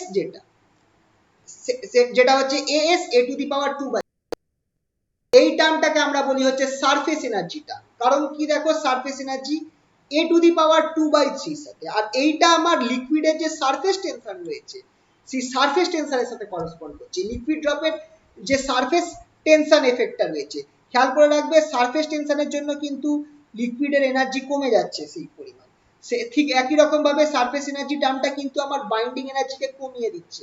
ফর্মুলাটা দেখো মাইনাস রয়েছে, ফর্মুলাটা তোমরা দেখো এখানটা মাইনাস রয়েছে। তো আমার কি হচ্ছে, সারফেস এনার্জি টার্ম মানে ভলিউম এনার্জির পরে যতগুলো টার্ম রয়েছে তারা আমার কি করছে, বাইন্ডিং এনার্জিকে কিন্তু কমাচ্ছে, আদার দ্যান দিস টার্ম। এই টার্মটা বাদ দিয়ে, লাস্ট টার্মটা বাদ দিয়ে বাকি সব টার্ম কিন্তু মাইনাস রয়েছে, মানে সব টার্মগুলো কি করছে, আমার বাইন্ডিং এনার্জিকে কমাচ্ছে। এবার এখানে তোমরা দেখতেই পারো সারফেস এনার্জি সেটা আমার এরিয়ার উপর নির্ভর করবে। এরিয়াটা কি 4πr², আরটার জায়গায় তুমি বসিয়ে দাও r0² A to the power 1 R R এর জায়গায় তুমি কি বসাবে, আর এর জায়গায় বসাবে r0 A to the power 1/3। তাহলে আর স্কোয়ারটা কি হয়ে যাচ্ছে, দেখো আর স্কোয়ার হয়ে যাচ্ছে আমার r0² A to the power 2/3, আহা সরি 1/3, এটা হাফ দিকে ফেলেছি, 2/3। সেই কারণে দেখো আমার যে এনার্জিটা রয়েছে সারফেস এনার্জি, সেটা আমার atomic mass two the power 2/3 তার সাথে প্রপোর্শনাল। ঠিক আছে, এই টার্মগুলোর ব্যাপারে জাস্ট একটুখানি এই যা লেখা রয়েছে এইগুলো একটুখানি পড়বে, ঠিক আছে? তো সেরকম কিছু নেই, জাস্ট টার্মগুলো কি আর কিভাবে কেন এরা অ্যাটমিক মানে মাসের সাথে প্রপোর্শনাল হচ্ছে এই পার্টিকুলার ভাবে, সেই জিনিসগুলোই বলা রয়েছে। আর কি বলা রয়েছে, এরা কেন উৎপত্তি হচ্ছে। যেমন থার্ড টার্ম যেটা রয়েছে, থার্ড টার্ম কোনটা, থার্ড টার্মটা হচ্ছে দেখে নাও এই টার্মটা,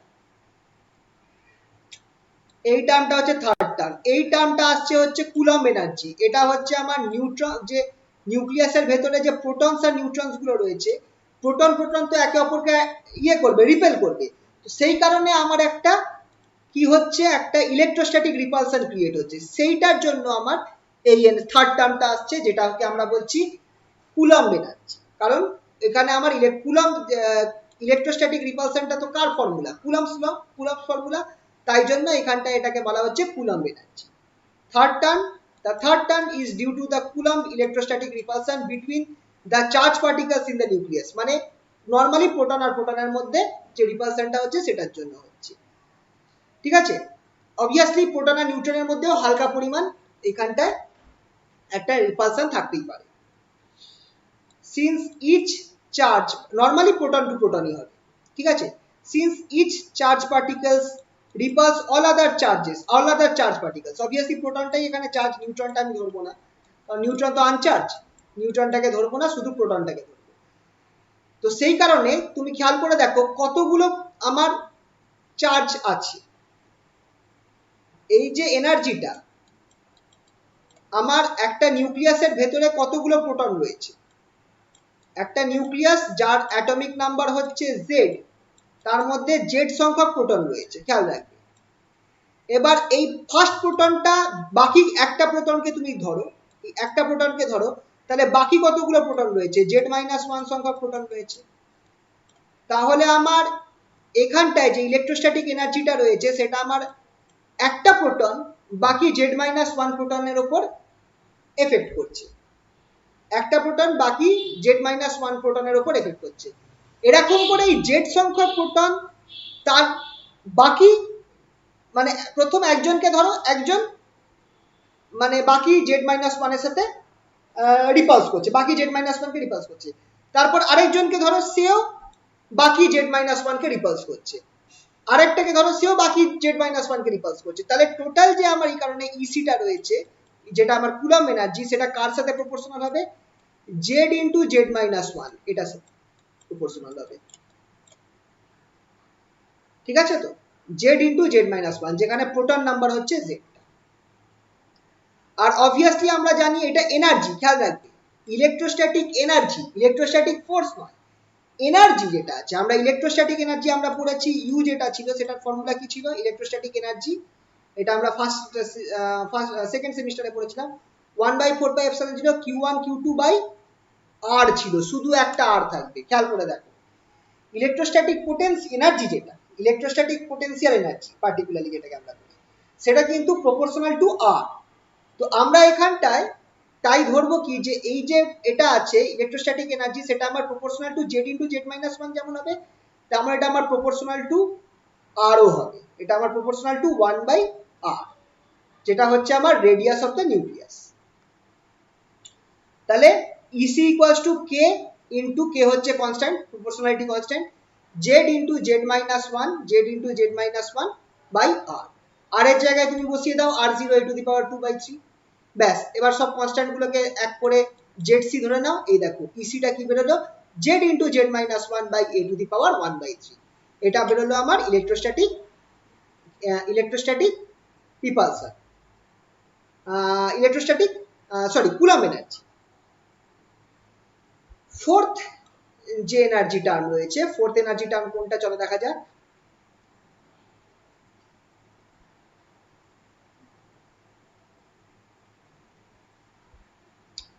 এএন, এই টার্মটাকে আমরা বলবো হচ্ছে অ্যাসিমেট্রিক এনার্জি। এই টার্মটা যেটা আছে এএন, এটাকে আমরা বলবো হচ্ছে অ্যাসিমেট্রিক এনার্জি। অ্যাসিমেট্রিক এনার্জি কোনটাকে বলছি দেখো। আর এই টার্মটা কেন আসছে? The fourth term arises due to the asymmetry between number of neutrons and number of protons in the nucleus, ঠিক আছে? তো নর্মালি যদি দেখা যায়, স্মল যখন এ স্মল হয়, মানে ধরো হাইট, তুমি ধরো হিলিয়ামকে দেখো, কার্বনকে দেখো, অক্সিজেনকে দেখো, এদের সকলের ক্ষেত্রে তুমি কি দেখবে, নিউট্রন সংখ্যা প্রোটন সংখ্যার সমান হয়ে যাচ্ছে, নিউট্রন সংখ্যা প্রোটন সংখ্যার প্রায় সমান হয়ে যাচ্ছে, সেম অ্যামাউন্ট অফ। কিন্তু তুমি লেডকে দেখো, পিবি, লেডের অ্যাটমিক নাম্বার কত? 82, মানে জেড হচ্ছে 82। মাস নাম্বার কত থাকে প্রায়, এনি আইডিয়া? মাস হচ্ছে 206, 203, 206 সম্ভবত,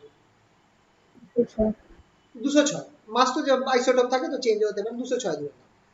তাহলে তুমি মোটামুটি আন্দাজ করে দেখো আমার প্রোটন সংখ্যা এখানটায় কত আছে, নিউট্রন সংখ্যা কত আছে।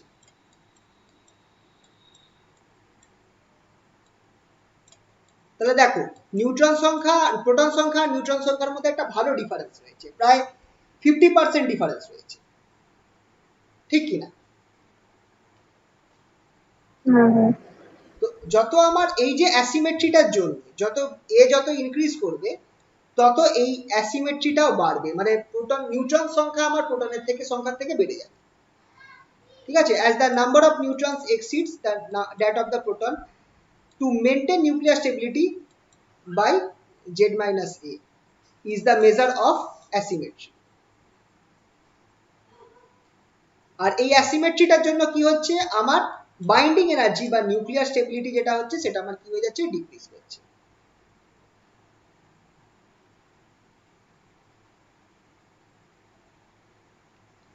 এবার দেখো অ্যাসিমেট্রি এনার্জিটার ফর্মুলাটা কোথা থেকে আসছে সেটা দেখবো। অ্যাসিমেট্রি এনার্জি যেটা আছে সেটা কার সাথে proportional to number of neutron, সেটা হচ্ছে কত পরিমাণ আমার এক্সেস নিউট্রন আছে তার সাথে proportional, excess number of neutron.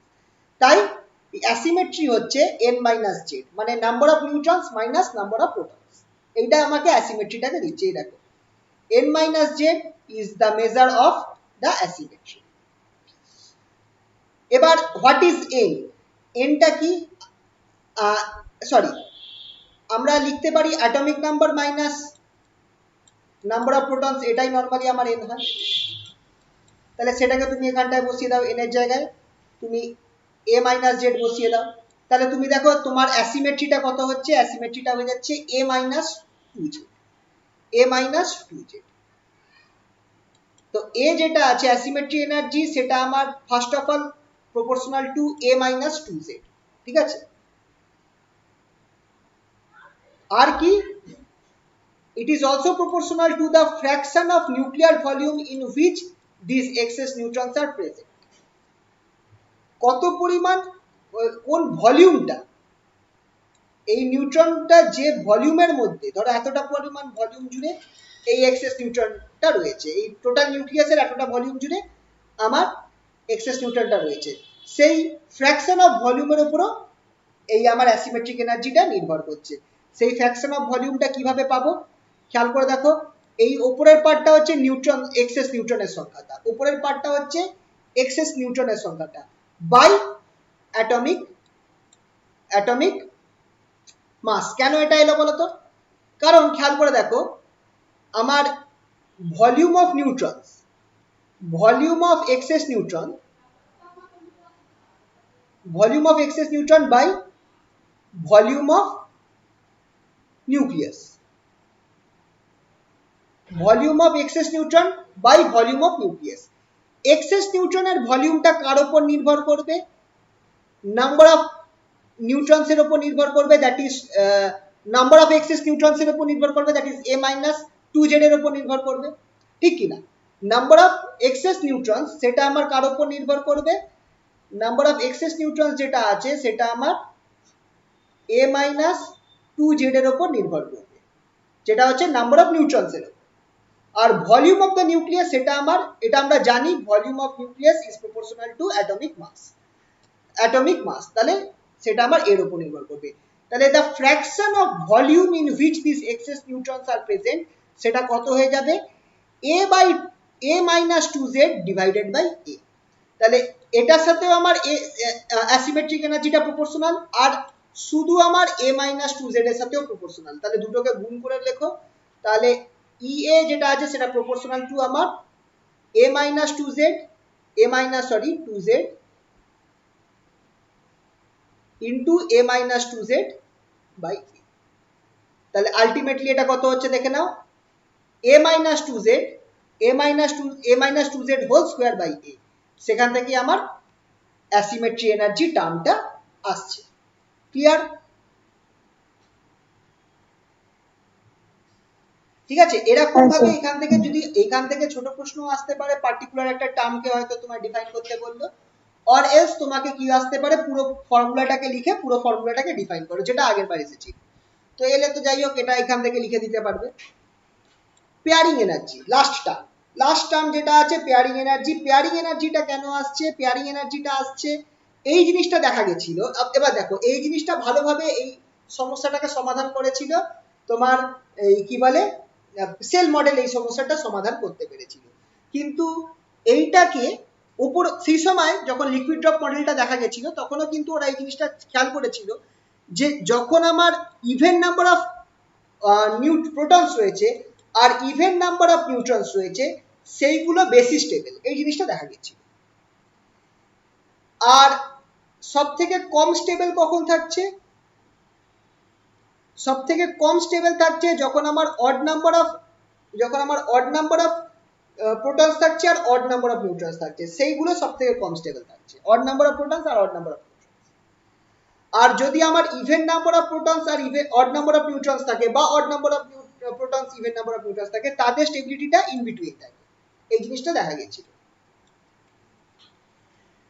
তো এইখানটায় একটা আন্দাজ করা গেছিল যে যেহেতু আমার প্রোটনস আর নিউট্রনস এরা দুজনেই স্পিন হাফ পার্টিকেল, তাহলে ঠিক ইলেকট্রন যেমন তোমরা দেখেছো যে একটা সেলের মধ্যে দুটো ইলেকট্রন থাকতে পারে, ইলেকট্রনের ক্ষেত্রে একজনের স্পিন আপ হবে, একটা স্পিন ডাউন হবে, তাহলে এক্ষেত্রেও হয়তো এমন কোনো কেস আছে, আর সেরকম দুটো স্পিন মিলে, দুটো ইলেকট্রন মিলে একটা পেয়ার তৈরি করবে, এই জিনিসটা আমরা পড়েছিলাম নর্মাল কেমিস্ট্রিতে।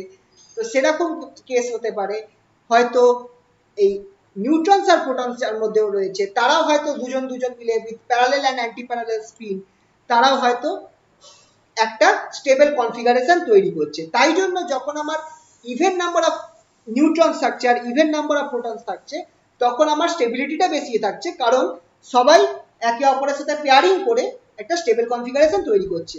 কিন্তু যখনই একটা অড ওয়ান পড়ে থাকছে, যে কারোর সাথে পেয়ার করতে পারছে না সে হিংসায় ভুগছে যে অন্যরা সকলে মিঙ্গল হয়ে রয়েছে, আমি একা কেন সিঙ্গেল রয়েছি, আর তাই জন্য সে কি করছে কনফিগারেশনটাকে আনস্টেবল করে দিচ্ছে।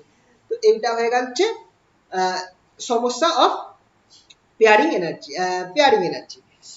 ঠিক আছে, যখনই একটা আনপেয়ার্ড প্রোটন বা একটা আনপেয়ার্ড নিউট্রন থাকছে তখনই আমার কিন্তু এখানটায় স্টেবিলিটিটা কমে যাচ্ছে। আর অবভিয়াসলি একটা নিউট্রন আর একটা প্রোটন কখনো কভি দোস্ত নেই হো সকতে। তো সেই অবস্থায় একটা আনপেয়ার্ড নিউট্রন থাকা আর একটা আনপেয়ার্ড প্রোটন থাকা আমরা কখনোই বলবো না যে ওরা দুজনে মিলে স্টেবিলিটি আনবে। তাই জন্য অড জেড আর অড এন নিউক্লিয়াই সেটা সব থেকে কম স্টেবল। ঠিক আছে, এবার পেয়ারিং এনার্জিটা সেইভাবে ইয়ে করা যাচ্ছে না, তোমরা এটা জাস্ট দেখা গেছে যে পেয়ারিং এনার্জি যেটা আছে সেটা proportional to a to the power -3/4, এটা যা দেখা গেছিল, এটা একটা কারেকশন টার্ম আনা হয়েছিল। তো delta equals to EP equals to plus minus delta by a/3। এবার ডেল্টার মানটা খেয়াল রাখবে, ডেল্টাটা একটা কনস্ট্যান্ট, ডেল্টাটা আমার কখন হচ্ছে অড এর জন্য ডেল্টা সবসময় 0 হবে আর কোনো কারেকশন দরকার পড়বে না। এ অড খেয়াল রাখবি, এ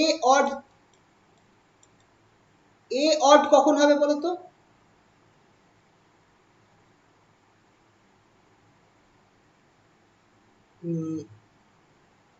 আচ্ছা একটুখানি এই জায়গাটা আমার ভুল আছে, এ অড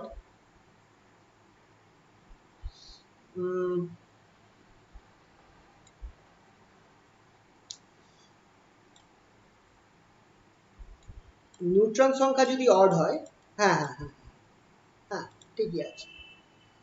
এ আমার অড দুটো কখন হবে, এ অড আমার তখন হবে যখন আমার either N or Z, N or Z আমার অড হবে, দুজনে অড হলে এ ইভেন হয়ে যাবে। ঠিক আছে, এন অড হতে হবে বা জেড অড হতে হবে, সেই অবস্থায় আমার স্টেবিলিটা কিছুই থাকছে না, আমার ডেল্টাটা 0 হয়ে যাচ্ছে। এবার যখন আমার এ ইভেন হবে, এ ইভেন হলে দুটো কেস হতে পারে, এ যদি ইভেন হয়, এ ইভেন হওয়াতে দুটো কেস হতে পারে।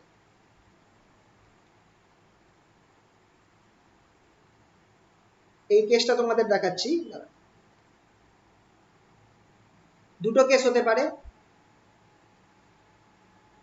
এ অড হতে পারে,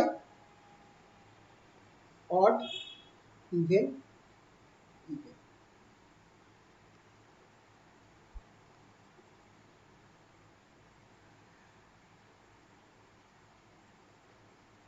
এ অড হতে পারে যখন আমার এন ইভেন জেড অড, আবার Z odd N odd Z even, both কেসে এ অড, বোথ কেসে আমার ডেল্টা আমার 0।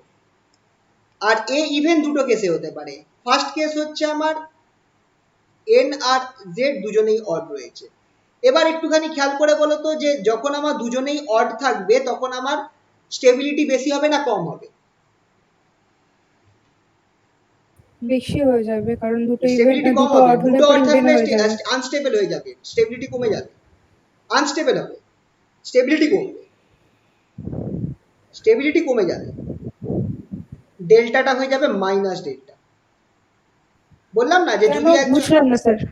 দেখো একজন আনপেয়ার থাকলে, একটা আনপেয়ার নিউট্রন থাকলে সে কি করবে, সিস্টেমটাকে আনস্টেবল করে দেবে না? একটা কি বললাম, একটা আনপেয়ার যদি থাকে, দুজনে দুজনে থাকলে স্টেবল, কিন্তু যদি একজন থাকে, যদি দুজনে থাকে তখন স্টেবল থাকছে, কিন্তু একটা যদি আনপেয়ার থাকে সে কি করবে, সিস্টেমটাকে স্টেবল রাখবে না আনস্টেবল করে দেবে? আনস্টেবল করে দেবে। তার মানে স্টেবিলিটি কি হলো, ডিক্রিজ করলো না ইনক্রিজ করলো? আনপেয়ার এসে যাওয়াতে আমার স্টেবিলিটি বাড়লো না কমলো?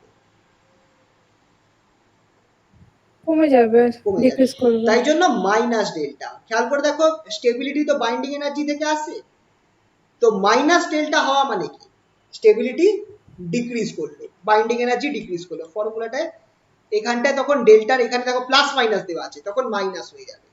যদি আমার এ ইভেন হয় আর এন আর জেড দুটোই অড হয় তখন বুঝবে যে মাইনাস ডেল্টা হবে। আর যদি দুটো ইভেন হয়, এন আর জেড দুজনই ইভেন হয়, তখন আমার স্টেবিলিটি বেশি, তখন আমার প্লাস ডেল্টা হবে। বুঝতে পারলে তো? এই একটা টেবিল বইতে দেওয়া রয়েছে, এই টেবিলটা একবার একটুখানি দেখে রাখবে। Simple table, n even j dot বা a অড যখন থাকছে তখন ডেল্টা আমার 0 হচ্ছে, আর a ইভেন থাকলে দুটো কেস হতে পারে, একটা n অড আছে z ইভেন আছে, সরি n দুজনেই অড আছে বা দুজনেই ইভেন আছে। দুজনে ইভেন থাকলে স্টেবিলিটি বেশি, স্টেবিলিটি বেশি মানে বাইন্ডিং এনার্জি বেশি, বাইন্ডিং এনার্জি বেশি মানে আমার যে ফর্মুলা রয়েছে ফর্মুলা এটা যোগ হয়ে যাবে। আর যদি আমার অড হয় তাহলে আমার স্টেবিলিটি কম, তার মানে মাইনাস হয়ে যাবে ফর্মুলা থেকে, বাইন্ডিং এনার্জিকে কমিয়ে দেবে এই পেয়ারিং টার্মটা। বুঝতে পারলে তো? বলো এই জায়গাটা ক্লিয়ার হলো কিনা?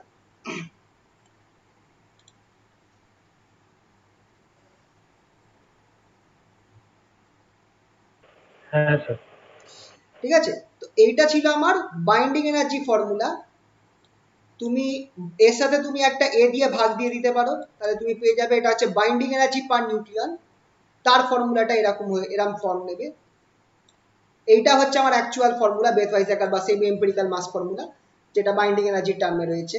এটাকে তুমি বাইন্ডিং ফ্র্যাকশনের রেসপেক্টেও নিতে পারো। বাইন্ডিং ফ্র্যাকশন হচ্ছে binding energy plus nucleons, that is BE by A, এর রেসপেক্টে জাস্ট উপরের ফর্মুলাটাকে এ দিয়ে ভাগ দিয়ে দাও, ফর্মুলাটা এরকম চলে আসবে।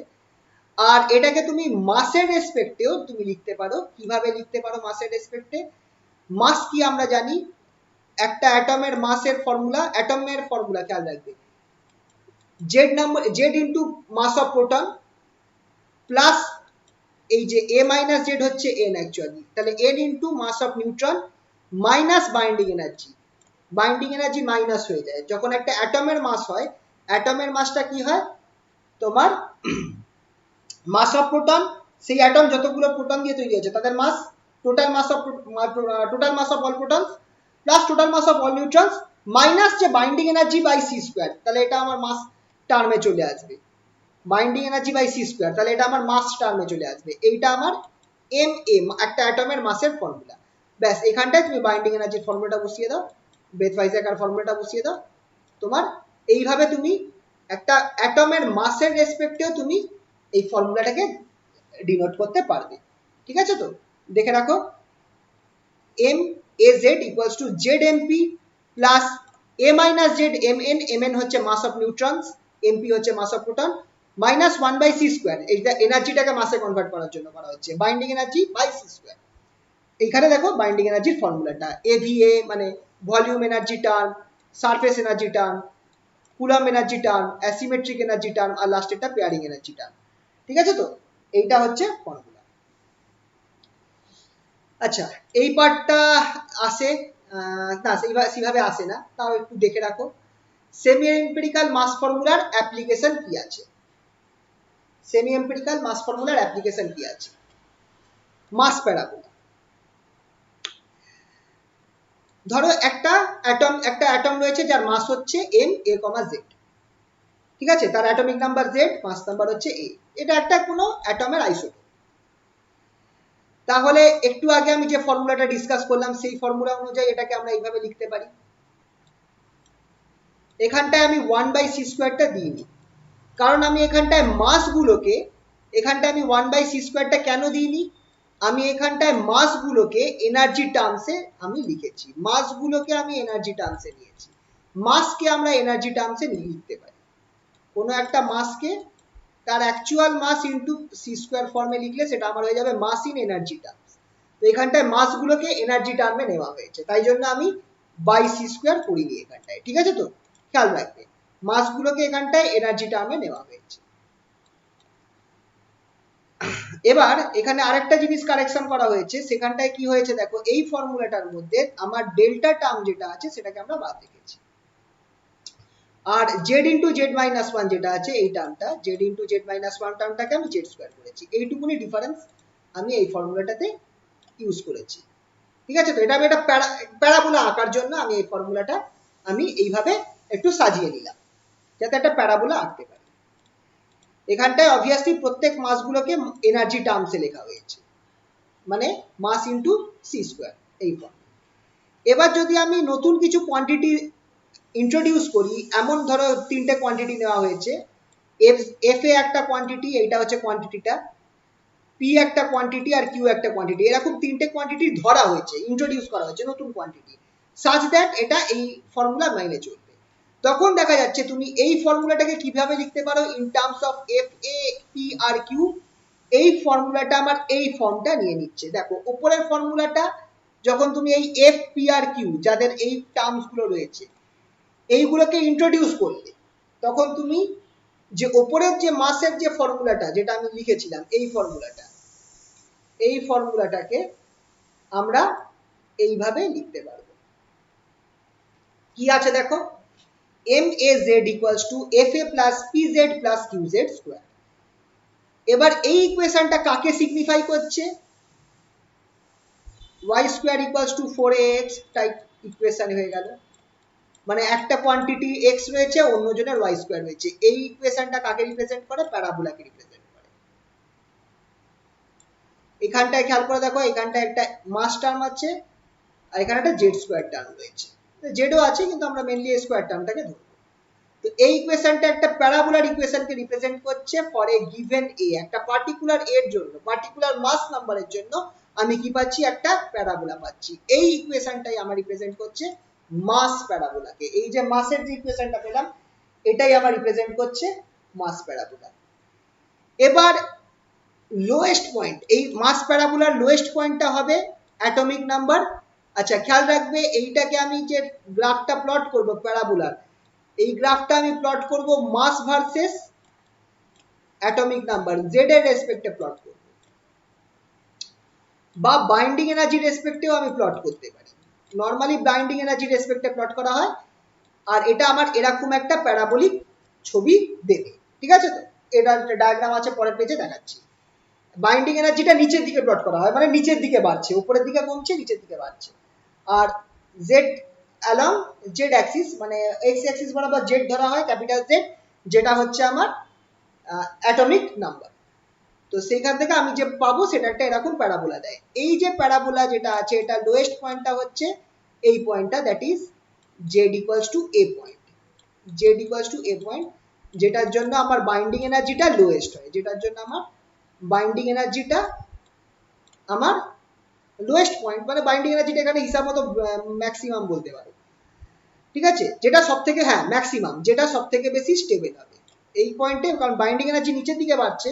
এই লোয়েস্ট পয়েন্টটা আমার হচ্ছে সব থেকে বেশি স্টেবলকে রিপ্রেজেন্ট করছে, স্টেবল কম্পাউন্ডকে, হাই বাইন্ডিং এনার্জি কম্পাউন্ড। তো এই লোয়েস্ট পয়েন্টটা আমরা কোথায় পাবো? Z equals to Z A. কখন পাবো? যদি আমি এই যে ফর্মুলাটা পেয়েছিলাম, এম এর যে ফর্মুলা পেয়েছিলাম, এটাকে আমি জেড দিয়ে যদি আমি ডেরিভেটিভ করি ফর এ গিভেন এ আর জিরো ম্যাক্সিমাম মিনিমাম ফর্মুলা, তাহলে আমি এই লোয়েস্ট পয়েন্টটাকে বার করতে পারবো। তো ব্যাস, এম জেড এর যে ফর্মুলা আছে এই ফর্মুলাটা ইউজ করো, এই ফর্মুলাটা বসাও, ডেরিভেটিভ করো with respect to zero, derivative with respect to Z sorry করে, আর সেটাকে ইকুয়েট করো জিরোর সাথে। এই জিনিসটা পাওয়া যাবে P plus two Q Z equals to zero. কখন? At Z equals to Z A. তাহলে এখান থেকে তুমি জেডটা বার করো, জেড কি বেরোবে? Z equals to Z A equals to minus P by two Q. P এর মান আর কিউ এর মানটা বসিয়ে দাও, তোমার এই জিনিসটা বেরোবে। Z A equals to mn minus mp plus 4an into a by 2ac a to the power 3 by 2 by 3 plus 4an। এটা আমার লোয়েস্ট পয়েন্টের অ্যাটমিক নাম্বার বেরোলো। লোয়েস্ট পয়েন্ট বা যা সব থেকে স্টেবল, মানে এখানটায় কেসটা কি বলছে দেখো, একটা পার্টিকুলার এ, এই জিনিসটা ভালো করে বুঝবে, মানে অনেকগুলো আলাদা আলাদা অ্যাটমস ধরা রয়েছে যাদের মাস নাম্বার সেম হতেই তো পারে, অনেকগুলো অ্যাটমস ধরা রয়েছে তাদের মাস নাম্বার সেম, মানে সকলে একটা একটা আইসোটোপ। যেমন কথার কথা বলছি, কার্বন যেটা আছে আমরা জানি কার্বনের মাস হচ্ছে 12। কার্বনের পর থাকে কি? নাইট্রোজেন। নাইট্রোজেনের মাস কত হওয়া উচিত? 14 হওয়া উচিত, কিন্তু আমি ধরে নিচ্ছি নাইট্রোজেনের একটা আইসোটোপ রয়েছে, তারও আমার মাস রয়েছে 12। কার্বনের আগে কি আছে? বোরন আছে, বোরনের কত থাকা উচিত? 10, কিন্তু আমি ধরে নিচ্ছি বোরনের একটা আইসোটোপ রয়েছে যেটার মাস হচ্ছে 12। তাহলে এইগুলো দেখো, এই সব অ্যাকচুয়াল তো কার্বনের মাস নাম্বার 12 হওয়া উচিত, কিন্তু এখানে বোরন 12, নাইট্রোজেন 12, এরা কি হচ্ছে? এরা হচ্ছে আইসোটোপস। এটা হচ্ছে আইসোটোপ অফ নাইট্রোজেন, এটা হচ্ছে আইসোটোপ অফ বোরন, যার মাস নাম্বার অ্যাকচুয়াল মাস নাম্বারের থেকে বেশি। তো তো এরকম অনেকগুলো আমি অ্যাটমস ধরছি বা আইসোটোপস ধরছি যাদের এটা সেম, ওদের সবার মধ্যে থেকে কার স্টেবিলিটি সব থেকে বেশি থাকবে সেটা হচ্ছে আমি এই গ্রাফ প্লট করব, গ্রাফ প্লট করে সেই গ্রাফের নিচে যে পড়ে থাকবে তারই স্টেবিলিটি সব থেকে বেশি থাকবে আর সেই এলিমেন্টটাকেই সব থেকে বেশি পাওয়া যাবে। কথার কথা বলছি, যদি এই তিনজনের দেখা যেত তাহলে কার্বন C12 এর যেটা অ্যাকচুয়াল কার্বনের মাস নাম্বার হয় সেইটারই দেখা যেত সব থেকে স্টেবিলিটি বেশি, মানে এইটাই অ্যাকচুয়ালি বেশি পাওয়া যাবে। তাই জন্য আমরা নাইট্রোজেন 12 খুব একটা দেখি না, বোরন 12 খুব একটা দেখি না, কিন্তু কার্বন 12 C12 দেখি, C14ও খুব বেশি একটা দেখি না, কিন্তু C12 টা অ্যাবান্ডেন্ট রয়েছে কারণ এটা সব থেকে stable compound out of all other isotopes having same atomic mass. জিনিসটা ক্লিয়ার হলো?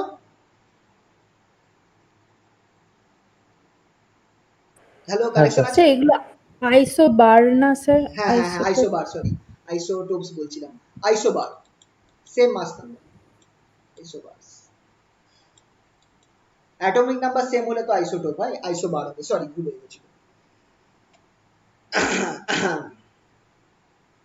ঠিক আছে,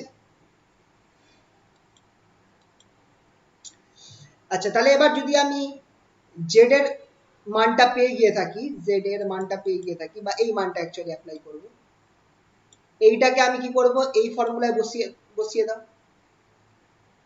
এই ফর্মুলাটায় বসিয়ে দাও, জেড এর জায়গায় জেড স্কোয়ারের জায়গায় জেড এ বসিয়ে দাও, কি পাওয়া যাচ্ছে, এই জিনিসটা পাচ্ছি আমি, m of a comma z equals to fa minus p square by 4। এটা হচ্ছে আমার সব থেকে স্টেবল এলিমেন্টের মাস, যতগুলো আইসোবারস আছে তাদের মধ্যে থেকে সব থেকে স্টেবল এলিমেন্ট যেটা তার মাস হচ্ছে এটা। তাহলে আমি যদি ডিফারেন্সটা বার করি, এবার দেখো কথার কথা, যদি আমি ডিফারেন্সটা বার করি যে কোনো একটা পার্টিকুলার, এই যে যতগুলো ধরলাম, এই যে তিনজন ধরলাম, তো যে কোনো একজনের সাথে সব থেকে স্টেবল যেটা আছে তার মাসের ডিফারেন্সটা আমি বার করি, যদি বার করি তখন কি দেখা যাবে, এই ক্যালকুলেশনটা দেখো, জাস্ট এই জিনিসটা ফেলেছে আর এইটা ফেলেছে, এই দুজনের মধ্যে ক্যালকুলেশন করে, দুটোর মধ্যে ক্যালকুলেশন করে দেখা গেল যে টার্মটা আসছে, আমি এখানে ক্যালকুলেশনটা বুঝে যাবে তোমরা, ক্যালকুলেশনটা সেরকম কিছু নেই, দেখো লাস্টে যে টার্মটা আসছে সেটা ক্যালকুলেট করে এই জিনিসটা পাওয়া যাচ্ছে, Q into Z minus Z A whole square.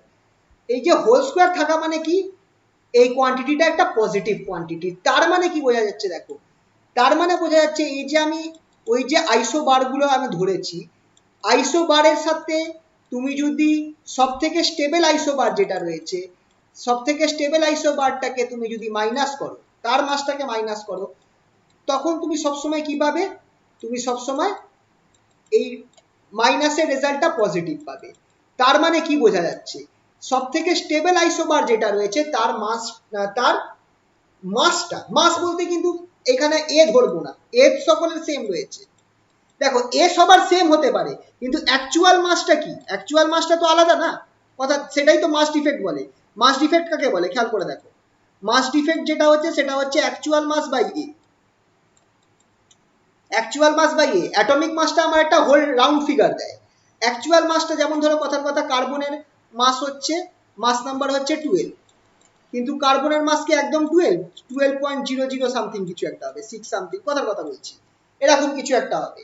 তো সব সময় সবগুলোর মাস কিন্তু সবগুলোর মাস নাম্বার সেম, কিন্তু যেটা সব থেকে লোয়েস্ট এলিমেন্ট তার মাসটা একদম ওই পয়েন্ট আকারে মাসটা, সেটার আমার মাস ওই আইসোটোপস বাকি যতগুলো আইসোবার্স আছে তাদের সবার থেকে কি হবে, তাদের সবার থেকে কম হবে।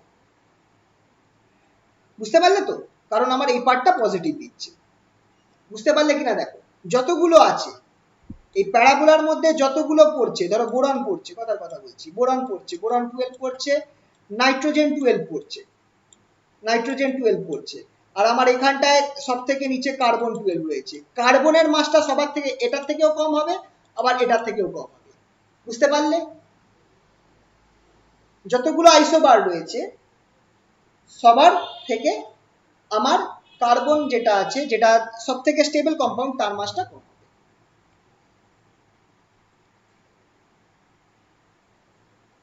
তাহলে সেই আইসোবারটা লোয়েস্ট পয়েন্টে রয়েছে,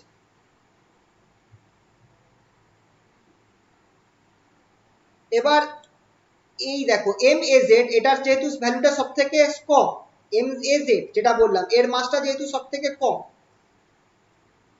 এর মানটা এই যে কার্বনের মাসটা যেহেতু সবার থেকে কম, এই এটা থেকেও কম, এটা থেকেও কম, এর বাইন্ডিং এনার্জিটা সব থেকে বেশি। বুঝতে পারলে তো? কার্বনের মাসটা এই প্যারাবোলার মধ্যে, এই যে আমি যেখানে এক্সাম্পল ধরলাম যে একটা বোরন 12 একটা নাইট্রোজেন 12, আর কার্বন 12টা দেখা যাচ্ছে যে প্যারাবোলার নিচে থাকছে। কার্বনের মাসটা সবার থেকে কম, বোরনের 12 এর থেকেও কম, নাইট্রোজেন 12 এর থেকেও কম অ্যাকচুয়াল মাসটা। তো এর মাস যেহেতু সব থেকে কম, এর বাইন্ডিং এনার্জি সব থেকে বেশি, তাই এটা সব থেকে বেশি stable. Has smallest value of for a given A, the nucleus has largest BE and is the most stable among the isobars of given A. বুঝতে পারলে তো? যতগুলো আইসোবার্স আছে তার মধ্যে সবথেকে বেশি স্টেবল হবে এইটা। আচ্ছা, যদি আমরা ডেল্টাকে অ্যাকাউন্টিং মানে পেয়ারিংটাকে অ্যাকাউন্ট নিই, তখন কি হচ্ছে দেখো, খুব ইম্পর্টেন্ট। অড এ থাকলে, অড নাম্বার অফ এ থাকলে আমার ডেল্টাটা কি হবে? 0 হবে। অড নাম্বার অফ এ যদি থাকে আমার ডেল্টাটা 0 হবে। তখন আমার একটাই মাস প্যারাবোলা থাকবে।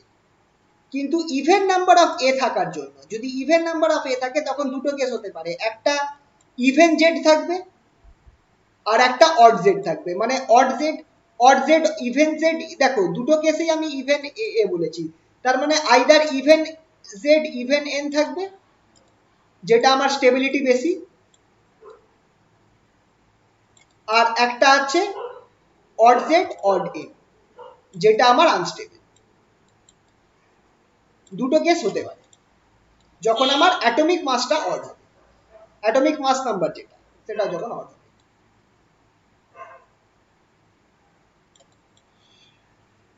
সেক্ষেত্রে দুখানা প্যারাবোলা দেখা যাবে। আর যার মধ্যে থেকে অড অড নিউক্লিয়াই যেগুলো আছে, অড অড নিউক্লিয়াই মানে হচ্ছে অড নাম্বার অফ নিউট্রনস আর অড নাম্বার অফ প্রোটনস, তাদের গ্রাফটা উপরে থাকবে। কেন উপরে থাকবে? কারণ বাইন্ডিং এনার্জি নিচের দিকে বাড়ছে। এই দেখো গ্রাফটা, এই হচ্ছে দুটো গ্রাফ।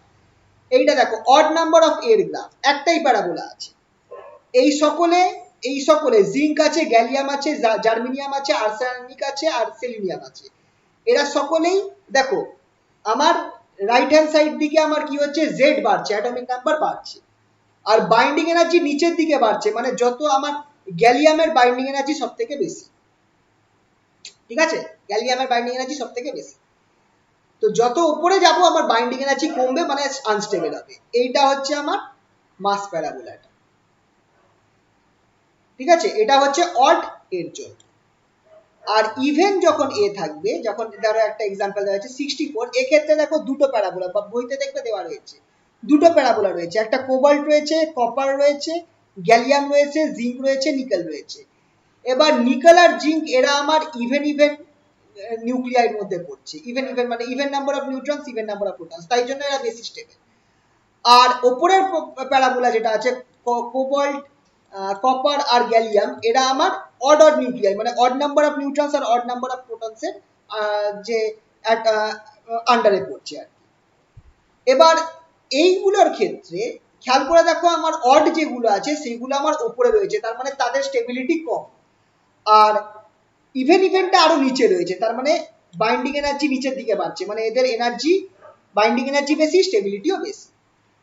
এবার এটার ক্ষেত্রে হয় কি, এই যে অড অড যেগুলো আছে তারা কি হয়, তারা বিটা এমিট করে নিচের এটা বিটা, থ্রু বিটা এমিশন তারা এই নিচের প্যারাবোলার চলে যেতে চেষ্টা করে। কেন বিটা এমিট করবে বলতো? বিটা এমিট করলে কি হবে? জেড কিভাবে চেঞ্জ হবে? Z equal to Z minus 1 হয়ে যাবে, ঠিক কিনা? সরি, জেড প্লাস 1 হবে, মাইনাস বিটা এমিশন হচ্ছে। মাইনাস বিটা এমিশন হলে কি হবে? Z equal to Z plus 1। তাহলে অড জেড থাকলে এটা আমার ইভেন হয়ে যাবে। আর এবার দেখো মাস তো সেম রয়েছে, মানে আমার নিউট্রন, আমার কি বলবো, আমার নিউট্রন সংখ্যা চেঞ্জ হচ্ছে না, নিউট্রন সংখ্যা চেঞ্জ হচ্ছে না, শুধু আমার প্রোটন সংখ্যা আমার অড থেকে ইভেন হয়ে যাচ্ছে। এবার খেয়াল করে দেখো দুজনে অড থাকলে আমার বেশি আনস্টেবল, দুজনেই যদি আমার অড থাকতো তাহলে বেশি আনস্টেবল। একজন অড অন্যজন ইভেন হলে আমার একটু কম আনস্টেবল হবে বা একটু স্টেবিলিটি বাড়বে সেই হিসাবে নিচের। তো সেই জন্য আমার এটা কি করছে, এই কোবাল্ট যেগুলো রয়েছে, এইগুলো যেগুলো ওপরের ইয়েতে রয়েছে, তারা থ্রু বিটা এমিশন তারা চেষ্টা করবে নিচের ইয়েটাতে চলে যাওয়া, নিচের ইয়েটাতে কি বলে নিচের যে এলিমেন্টস গুলো আছে সেটাতে চলে যাওয়ার চেষ্টা করবে থ্রু বিটা আইনেশন। মানে ইভেন নিউক্লিয়াইতে আচ্ছা এনটাও চেঞ্জ হয়ে যাবে, কিভাবে চেঞ্জ হয়ে যাবে এটা খেয়াল করছে না, কিন্তু এনটাও চেঞ্জ হবে, ঠিক আছে? তো ওভারঅল ইভেন নিউক্লিয়াইতে এরা চেঞ্জ হওয়ার চেষ্টা করবে, নাকি এটা ইভেন অড, যাই হোক এটা একটু খেয়াল করতে হবে। এটা মনে হয় ইভেন অড, আমাকে একটুখানি বইতে দেখতে হবে, যাই হোক এটা একটু দেখুন। তো এই ছিল আমাদের binding energy semi empirical mass formula. আচ্ছা কিছু এক্সাম্পল, প্রবলেমের এক্সাম্পল রয়েছে এখানটায়, একটু দেখাচ্ছি। সিম্পল খুবই এরকম প্রবলেম, এগুলো অ্যাকচুয়ালি ইয়েতে আসে, মানে নর্মালি এক্সামে দেয় না, তাও আমি কটা দিয়েছি। এটা একটুখানি কনসেপচুয়াল টাইপ অফ প্রবলেম। ধরো এখানটায় এরকম একটা প্রবলেম, ইএস যেটা আছে, ইএসটা কি, আমার ইএসটা হচ্ছে আমার সারফেস এনার্জি, সারফেস এনার্জি দিয়ে দিয়েছে লিকুইড ড্রপ মডেলের জন্য। কার কার অ্যালুমিনিয়াম রয়েছে আর জিঙ্ক রয়েছে, বলছে যে এদের রেশিওটা কত হবে। চারটে অপশন রয়েছে, 2/3, 2:3, 4:3, 5:3, 3:2। এবার যখনই এরকম টাইপের প্রশ্ন দেবে তুমি কি করবে, সারফেস এনার্জিটা কিভাবে রিলেটেড সেটা তোমাকে দেখতে হবে। সারফেস এনার্জিটা কিভাবে রিলেটেড,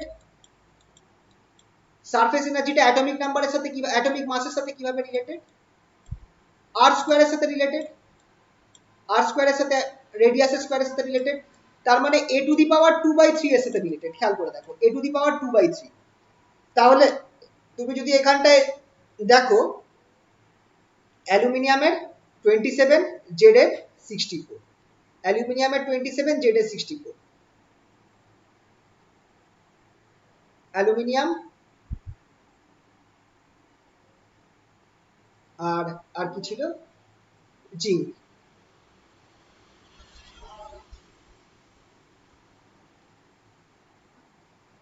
তাহলে আমার এখানটা হচ্ছে এ অ্যালুমিনিয়াম আর A of zinc to the power 2/3, aluminium আর জিঙ্ক, এদের যে সারফেস এনার্জি টার্মটা রয়েছে সেটা আমার দুজনের অ্যাটমিক মাসের 2/3 এর সাথে প্রপোর্শনাল। তাহলে কত আছে, অ্যালুমিনিয়ামের হচ্ছে 27 আর এটার হচ্ছে 64 হোল টু দি পাওয়ার 2/3।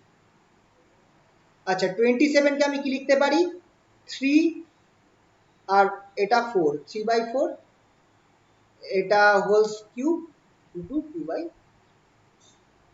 3 কেটে গেল,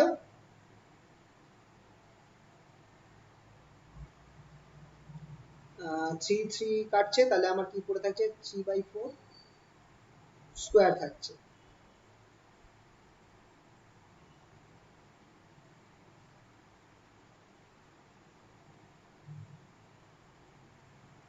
কিছু কি ভুল করছি?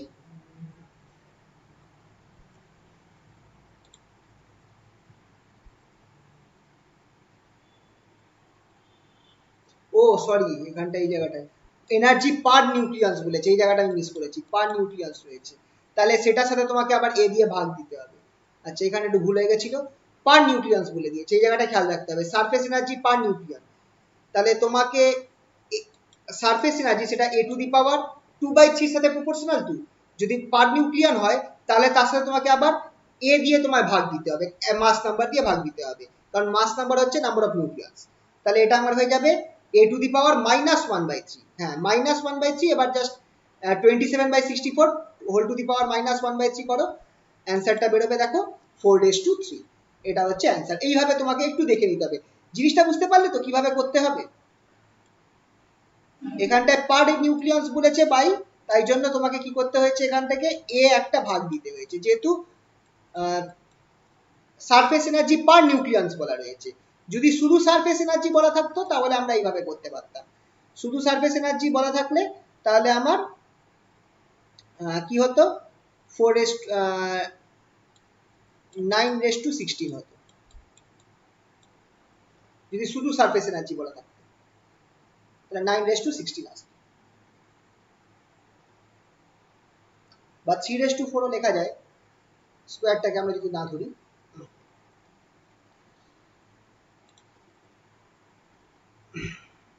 আর একটা এরকম প্রবলেম অনেক সময় দেয়, এরকম একটা প্রবলেম, এটা এগুলো সব কনসেপচুয়াল, ঠিক আছে, এগুলো পরীক্ষায় নর্মালি দেয় না এই টাইপের প্রবলেম, তাও একটু দেখে রাখতে পারো, আইডিয়া হবে। বাইন্ডিং এনার্জি একটা নিউক্লিয়াসের ফর্মুলা দিয়ে দিয়েছে, দেখো ফর্মুলাটা কিন্তু অ্যাকচুয়াল বেথ ওয়াইজেকার ফর্মুলা নয়, কিন্তু এটা একটা অ্যাপ্রক্সিমেট ফর্মুলা তোমাকে দিয়ে দিয়েছে, বেথ ওয়াইজেকার ফর্মুলা কিন্তু নয়, একটা র্যান্ডম ফর্মুলা দিয়েছে, বলছে যে find the value of Z for which for the most stable isobar, সব থেকে স্টেবল আইসোবারের জন্য তোমার কি হবে, তোমার জেড এর ভ্যালু কি হবে, সেটা তুমি কি করে বার করবে, ডেল বি ডেল জেড করে at Z equals to Z A equals two 0, এই ফর্মুলাটা ফেলে তোমাকে বার করতে হবে। তোমাকে বাইন্ডিং এনার্জিটাকে জেড এর রেসপেক্টে, ওটা ঠিক আছে, আগের অঙ্কটায় যেটা আমরা কি করেছিলাম, এম কে আমরা জেড এর রেসপেক্টে ডেরিভেটিভ করে 0 করেছিলাম, এখানে মাসের জায়গায় বাইন্ডিং এনার্জি দেওয়া রয়েছে, তাই বাইন্ডিং এনার্জিকে তুমি জেড এর রেসপেক্টে 0 ডেরিভেটিভ করে 0 করবে, আর সেখান থেকে তুমি জেড এর ভ্যালুটা বার করবে, সেইটাই হবে আমার মোস্ট স্টেবল আইসোবারের জেড ভ্যালু। তো দেখো জাস্ট নর্মাল ফর্মুলাটাকে ফেলে ডেরিভেটিভ করে সেটাকে ইকুয়েট করা হচ্ছে 0 সাথে, এইখান থেকে ক্যালকুলেট করে আলটিমেটলি জেড এর ফর্মুলা বার করা হয়েছে। তারপর জাস্ট একটুখানি কি বলবো সিম্পলিফিকেশন করে যে অ্যান্সারটা অপশানে ছিল সেই অ্যান্সারটা আনা হয়েছে, ঠিক আছে। তো খেয়াল রাখবে মোস্ট স্টেবল আইসোবারের জন্য আমার binding energy with respect to Z সেটা আমার 0 হবে, ঠিক আছে। তো এই হচ্ছে আমাদের কি বলে লিকুইড ড্রপ মডেল, এই অবধি আছে।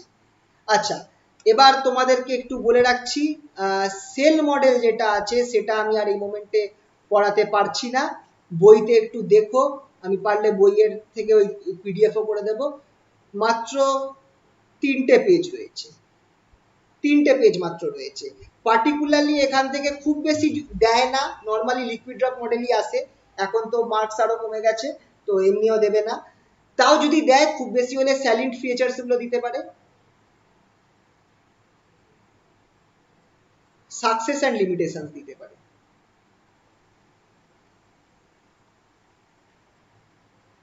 এই দুটো খুব বেশি হলে আসতে পারে, এর বাইরে আসবে না, এর বেশি কিছু নেই ও বইয়ের মধ্যে, মাত্র 3টে পেজ রয়েছে, তো এইটা তোমরা একটুখানি নিজেরা রিডিং করে নেও, তাহলে আমাদের বলতে গেলে নিউক্লিয়ার ফিজিক্স যেটা আছে, মানে এই সেমিস্টারের মতো যা নিউক্লিয়ার ফিজিক্স আছে সেটা আপাতত শেষ হয়ে গেল, এবার তাহলে আমাকে লেজারটা ধরতে হবে, তাহলে আমার মডার্ন ফিজিক্সটাও শেষ হয়ে যাবে, ঠিক আছে। তো তোমরা এই পার্টটা একটুখানি নিজেরা করে নিও, কিছু কিছু আমি তোমাদের পাঠিয়ে দেবো পিডিএফ এ, একটুখানি কালকে পাঠিয়ে দেবো, তোমরা একটুখানি ওই পার্টগুলো একটুখানি চোখে দেখে রেখো, ঠিক আছে। তো তাহলে আজকে এই অবধি থাকুক। আচ্ছা, নেক্সট ক্লাস শুক্রবার দিন সকালবেলা যেরকম টাইম 8টার সময় সেরকমই।